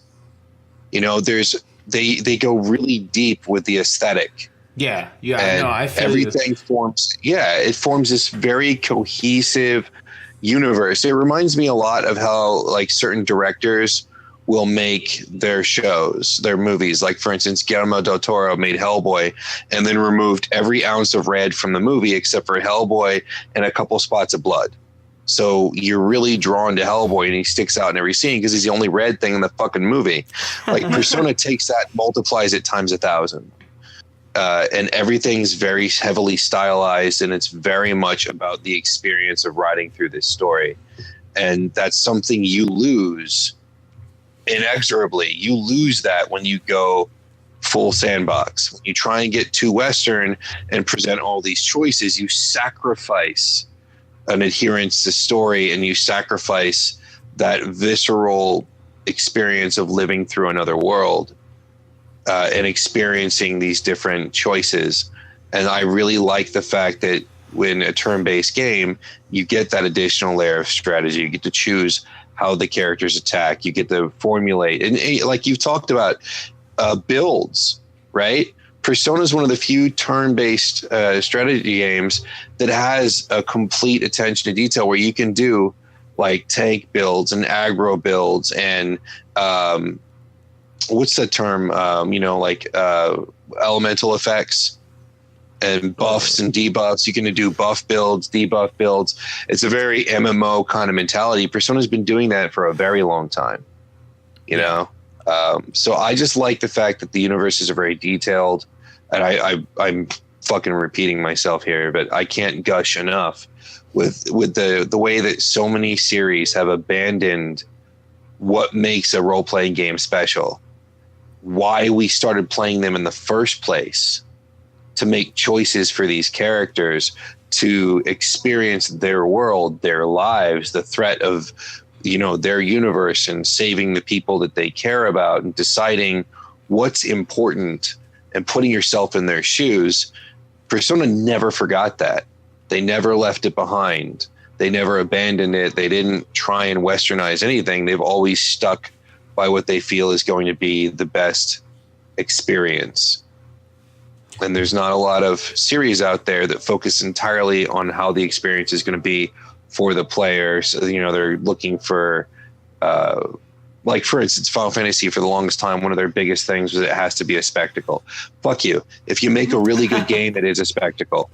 And I'm a diehard Square fanboy. But a spectacle comes with doing a game well, having good set pieces, having good writing, creating characters that we care about. If a character dies, do we feel something? If a character succeeds at something, do we rejoice with them? And the Shin Megami Tensei series has done that. When somebody dies, you feel it. Like when I played, was it Devil Survivor 2, I think it was? And like, I mean, dude, 3/4 of your cast dies. And you care about all of them. Like, it's hard.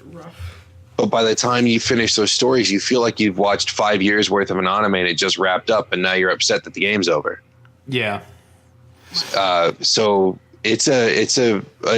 my love of the Persona series and of Shin Megami Tensei as a whole, and all of their spin-offs and side series and guest appearances, is the fact that it's always a complete textured experience, and it takes you in and doesn't let you go, like the old Final Fantasies did. Like what happened when I played Final Fantasy X. I fucking missed 3 days of work before I knew it. Like I was like, I can't put it down. I got to find out what's happening next. I got to go kill Seymour. I got to go do this. And Persona takes you even deeper than that. And it's very well woven. And I just can't say anything good enough about those, any of those titles. If you're going to get into it, I know that 5 is the easiest to approach and enter. Even 4 is a little intimidating because right from jump they tell you when you make a choice it's permanent, and you can't go back, and it's in a weekly structure, and you've got a set amount of time to accomplish these things, and it's all thrown at you all at once, and it's like, hey, go have fun. And that's it, you know. And 5, they made it a little bit more approachable, a little bit easier to start with, and then it starts getting more and more complex as the ball rolls. But I know that they're all very good, and you can trust the game. And if you're a person that can't stand turn-based combat, it may be something where borrow the game from somebody, play through, give yourself 2 hours. If after 2 hours you really don't want to see what's going to happen next, then obviously it's not something for you. But with the stigma that's been given to turn-based combat, it's ridiculous to me. I don't understand it. It doesn't make sense. I can't wrap my head around it. I don't understand why people have such a problem. Anyone else hear I that? can't wrap my head around it. I can't wrap my head around it. Now I'm yodeling shit. That's a big Yoda. Don't get it, man. I guess people are so used to the instant feedback of being able to do whatever they want, whenever they want, that story's taking a back seat to the mechanics of a game. And to me, mechanics should always take a back seat to the experience of the story. Yeah, it definitely. I was raised on Spielberg, homie. Yeah, everything feels like a build-up. But then again, if we go back to just a second when we were talking about Boku no Hero, it's build up to payoff. You get through that, and then you get to experience these relationships with these people. You learn about them. You get to hear, and then I'm not going to spoil what happens when you max out a character. We'll leave that to when you guys. Whoever's listening, if they do decide to pick up the game or already have it and are enjoying it, what happens when you max out a character. But I do recommend do what you want to do. It's very hard to maximize your time as once you start, especially if you haven't played the game before, because you're learning everything. But by the end of the second month, you got everything down. You would be surprised how many calculations you're making every day. It's Monday. This is open. This is open. This is open. This is open. I have this to do. This to do. This to do. This to do. This to do. This to do. And the palace, I have 2 weeks to complete it. And you're just like, what can I do today? And there's so many. If you're new to Persona, look, what you're saying, if you're new to Persona, put the strategy guide down. And I'm a completist. I hate replaying games in rapid succession. I wait a couple years and play a game again. It's frustrating. That's why I started buying strategy guides and figuring out how to do everything all at once. But when it comes to these games, explore it, feel it out, fail. When you fail in Persona, it gives you a new story element.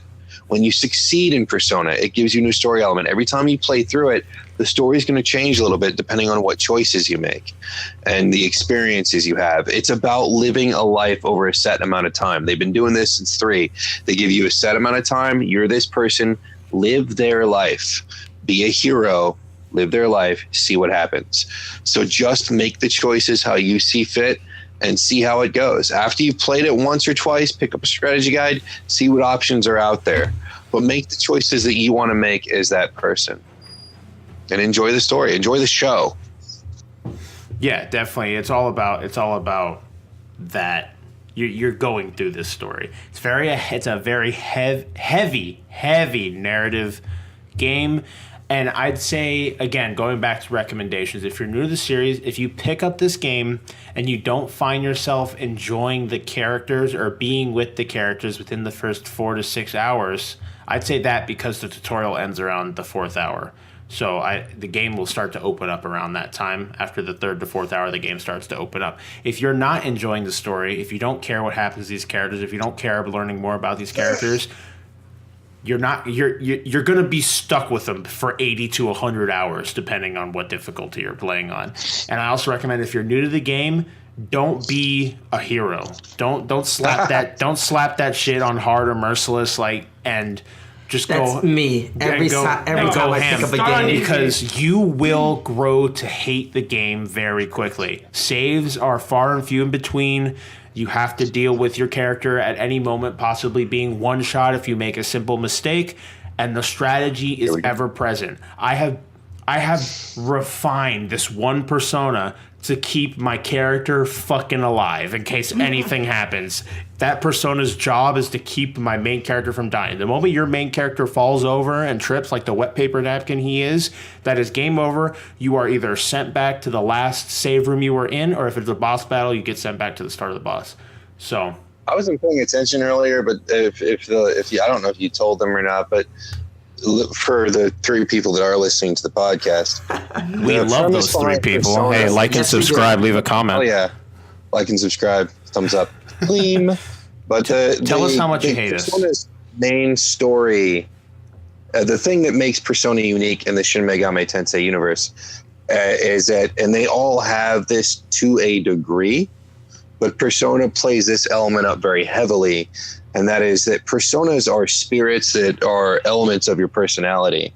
Now, the definition can change slightly from game to game. They are independent entities. They have their own thoughts, feelings, and opinions, but you draw them from within. And in each game kind of explains it in its own special way, but that's the essential point. That's your superpower in this game, is you have your own fighting skills and weapons and such, but the characters themselves are just not strong enough to power through the game. It's when you draw upon these other selves, your inner selves, that you're able to accomplish fantastic feats in the fight. So that's what he's referring to when he says, my persona, my persona. It's like your inner self. Well, Or Clarification selves. of your inner self. unless you're the main character, because he can hold more than one usually. Usually, and That's usually why I all, think they're more than just your inner self. I think it's to me, it seems more like an alien personality from another layer of reality or whatnot that bonds with you. You know, it feels a kinship and it bonds with you from birth or something. You know, well, yeah, you're more the main persona that you're given, like for 5, the main character, his is a reference to Lupin, which is like a thief, and it's like a fictional thief and all that stuff. But him that is your persona, obviously, but you do have the ability to capture other personas and make them your own, and then a little Pokemon kind of thing comes into play, except you're not throwing balls, you're actually conversing with these monsters, and you're trying to convince them to join you, basically. Or you could get items. it's even money worse from them. in Shin Megami Tensei. In Tensei, you form your party out of monsters.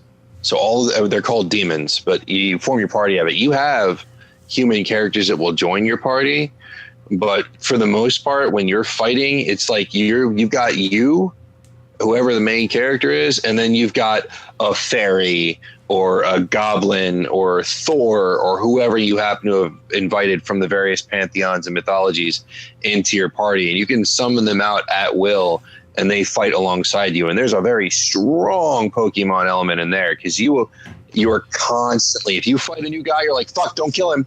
Wait, guys, hold on. Let me talk to this guy. Let's see if I have to bribe him or kiss him or romance him or buy him a pizza. But whatever the fuck happens, he's joining the collective.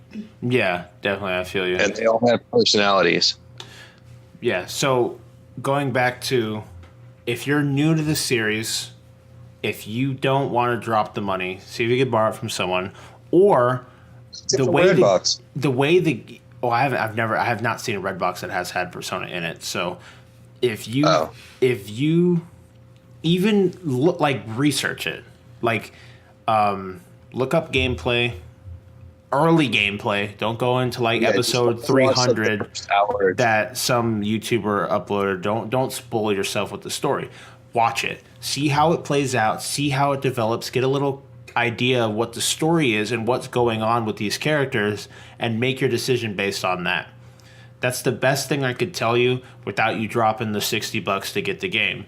Now, this is, if you do end up enjoying it, this is probably one of the better games that you'd get what your money's worth in it, because like we said already, you will be playing this game at least for about 70, 80 hours.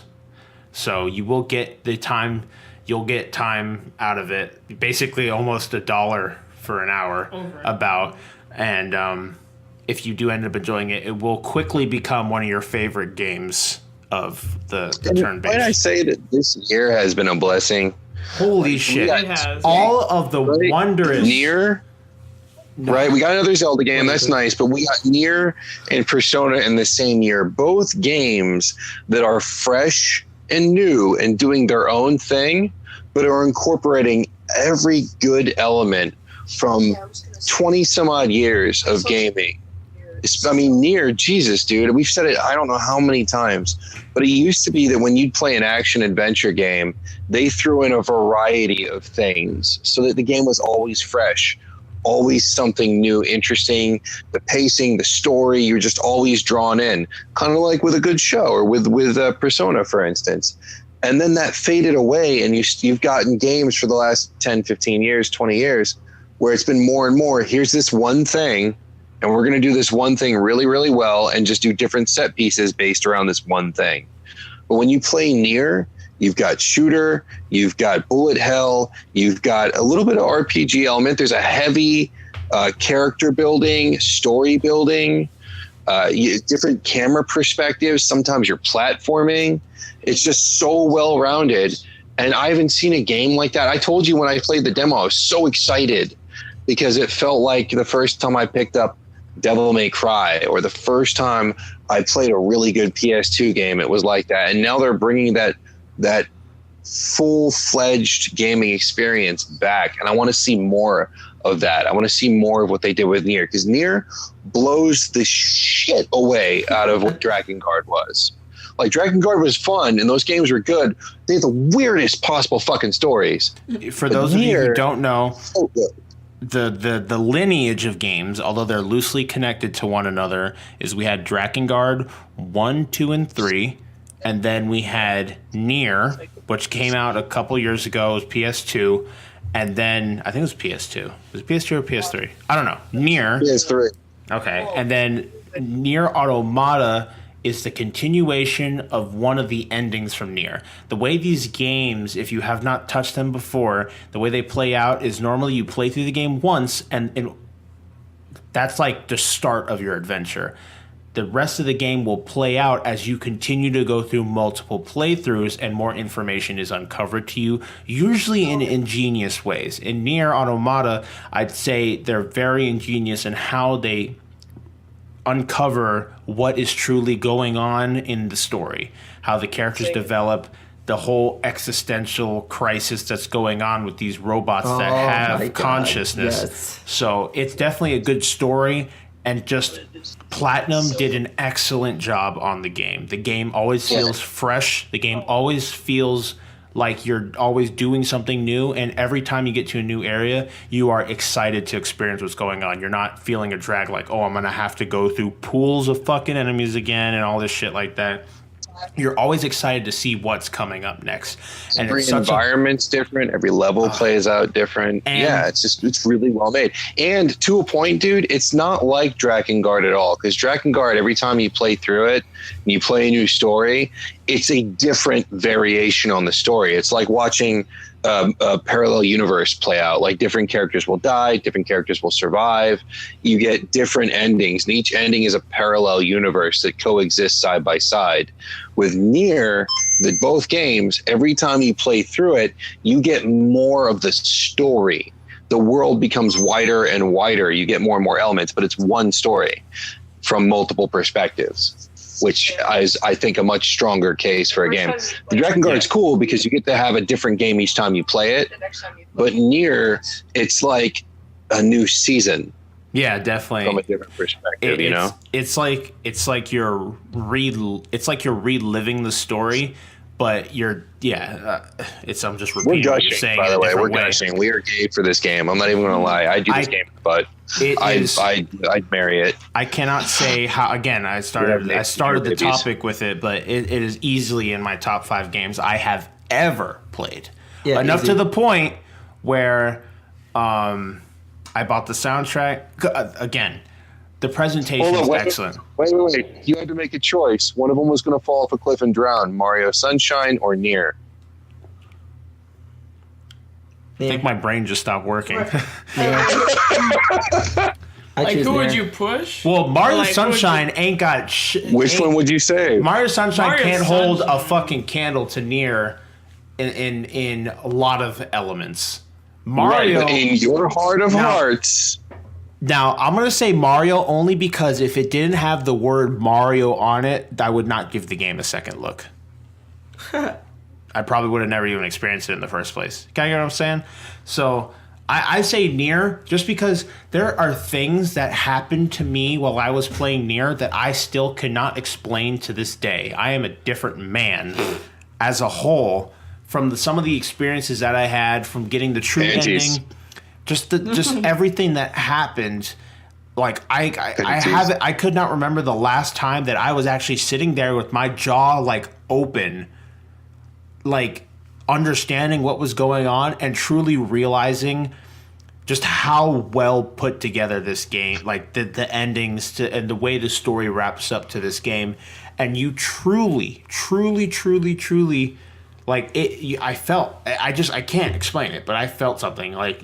My sister. Oh, dude, I had flipping shit. conversations with you, man. You'd talk to me like, I can't believe this happened to this fucking character. And man, I just found out this thing. I don't want to spoil it for you because I know you're going to buy the game. But geez, man, when it fucking happens, you're going to call me and you're going to be like, dude, what the fuck? You know, like, it's one of those things, man. It's a game everybody needs to own. It's a must have. Definitely. You know, I haven't bought it yet because money is extraordinarily tight, but I will buy that game and make sweet love to it. And if you have an Xbox, step 1, sell your Xbox. Sell your Xbox. Step 2, Or throw it in the trash. buy a PS4.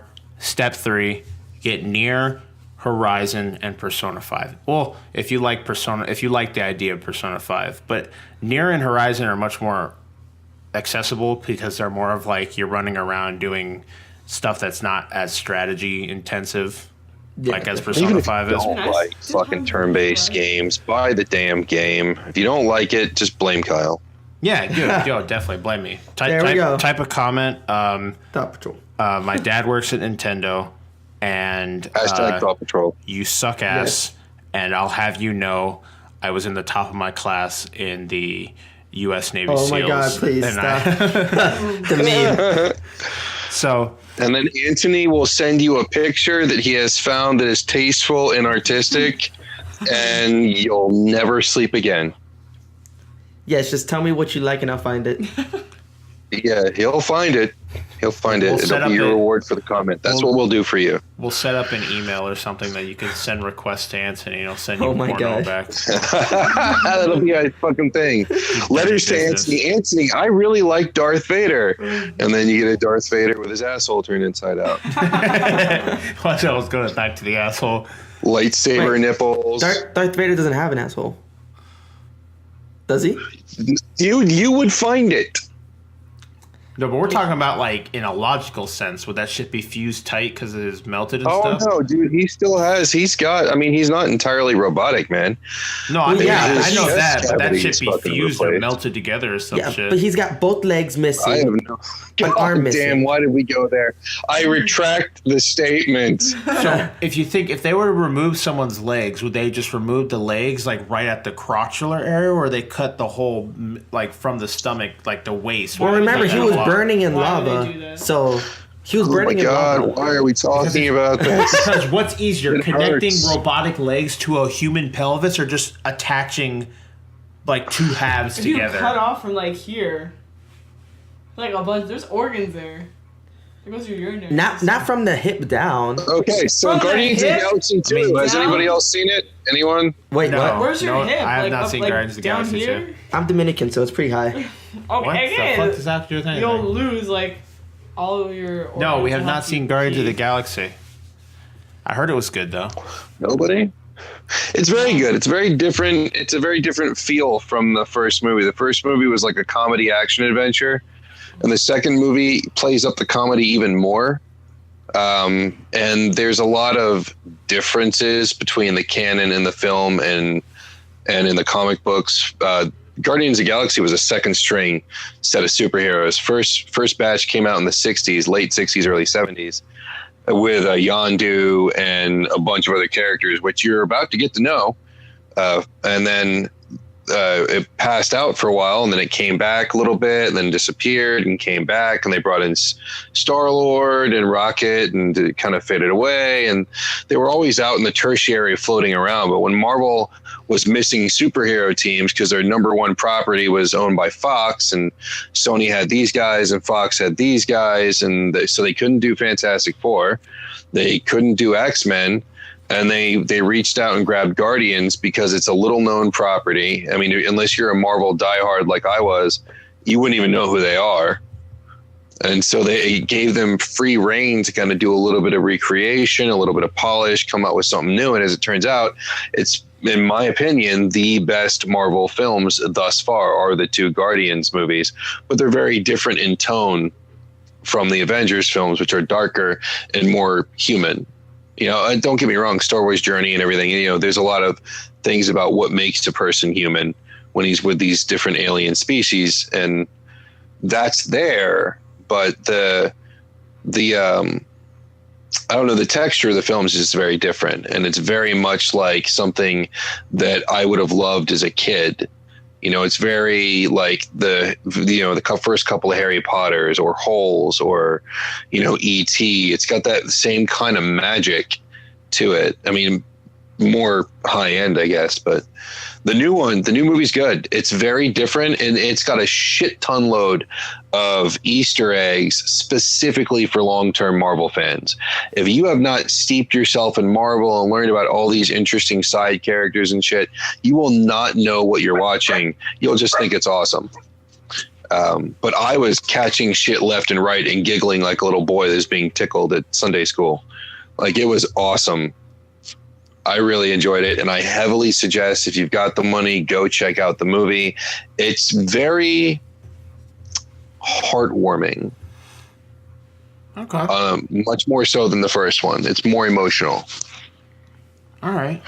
Which is a little bit different. I wasn't expecting that. I was expecting a lead in to Thanos. I was expecting, and don't get me wrong, there's the build up towards Infinity War. There's a little bit of that sprinkled in there, but this is very much doing its own thing. It's not pushing for Infinity War like the Avengers movies are. Like, they've been building up. Like, there's the stuff, the necessary, hey, look, we're going this direction stuff in there, but it really exists for its own purpose, and I like that. And there's just a lot of just eye candy and goodness in there. And Kurt Russell, as usual, is fucking badass with his manly Kurt Russell beard and whatnot. And Drax steals the fucking show. Just so you guys know, Drax steals fucking everything. Like, you don't understand how many he fucking steals. Okay, he's the one that's like literal. No, he's gray. He's gray with the reds. Gray with red lines. I am sorry. Yeah. Shawn. Drax steals the fucking show. He's hilarious. I thought he was funny in the first one too. Like, really funny. He's even funnier now. It's hilarious because his sense of humor is dipshit. Like, he is so literal that oh god, you just have to fucking see it. I love the shit out of Drax. I wish he was my dad. Well, there's that little mini review, and I guess we're gonna go ahead and wrap this up. This was episode 4 of the Thought Patrol podcast. Our thoughts on Persona 5 as a whole. Thank you all for joining us. Thank you for listening in wherever you are. Your car, at work, chilling on the toilet. Next time, I'm going to give a review of Cosmic Star Heroine. Okay, well, we'll put that in next time. Definitely. What? One of the games he's playing currently. Okay. So, again, thank you all for listening. All 4 of you, 3 of you. You are... And as usual, hugs and kisses on all your pink parts. That as well. Well, I guess we'll keep that as an outro forever and ever. Again, if you like this content, leave us a comment, leave us a like. We're working on getting all this stuff onto actual podcasting services, so keep a lookout for that. It will be the same Thought Patrol podcast, and we'll get all of our content on there, so it'll be much easier for you guys to listen in and actually listen to a full episode instead of having to deal with YouTube's bullshit. So just stick... Penis. Yeah, stick... Ass. So as I try to remain the last ounce of professionality that we have, again... Is that a word? It's Yes. as close, Yoda? it's as close...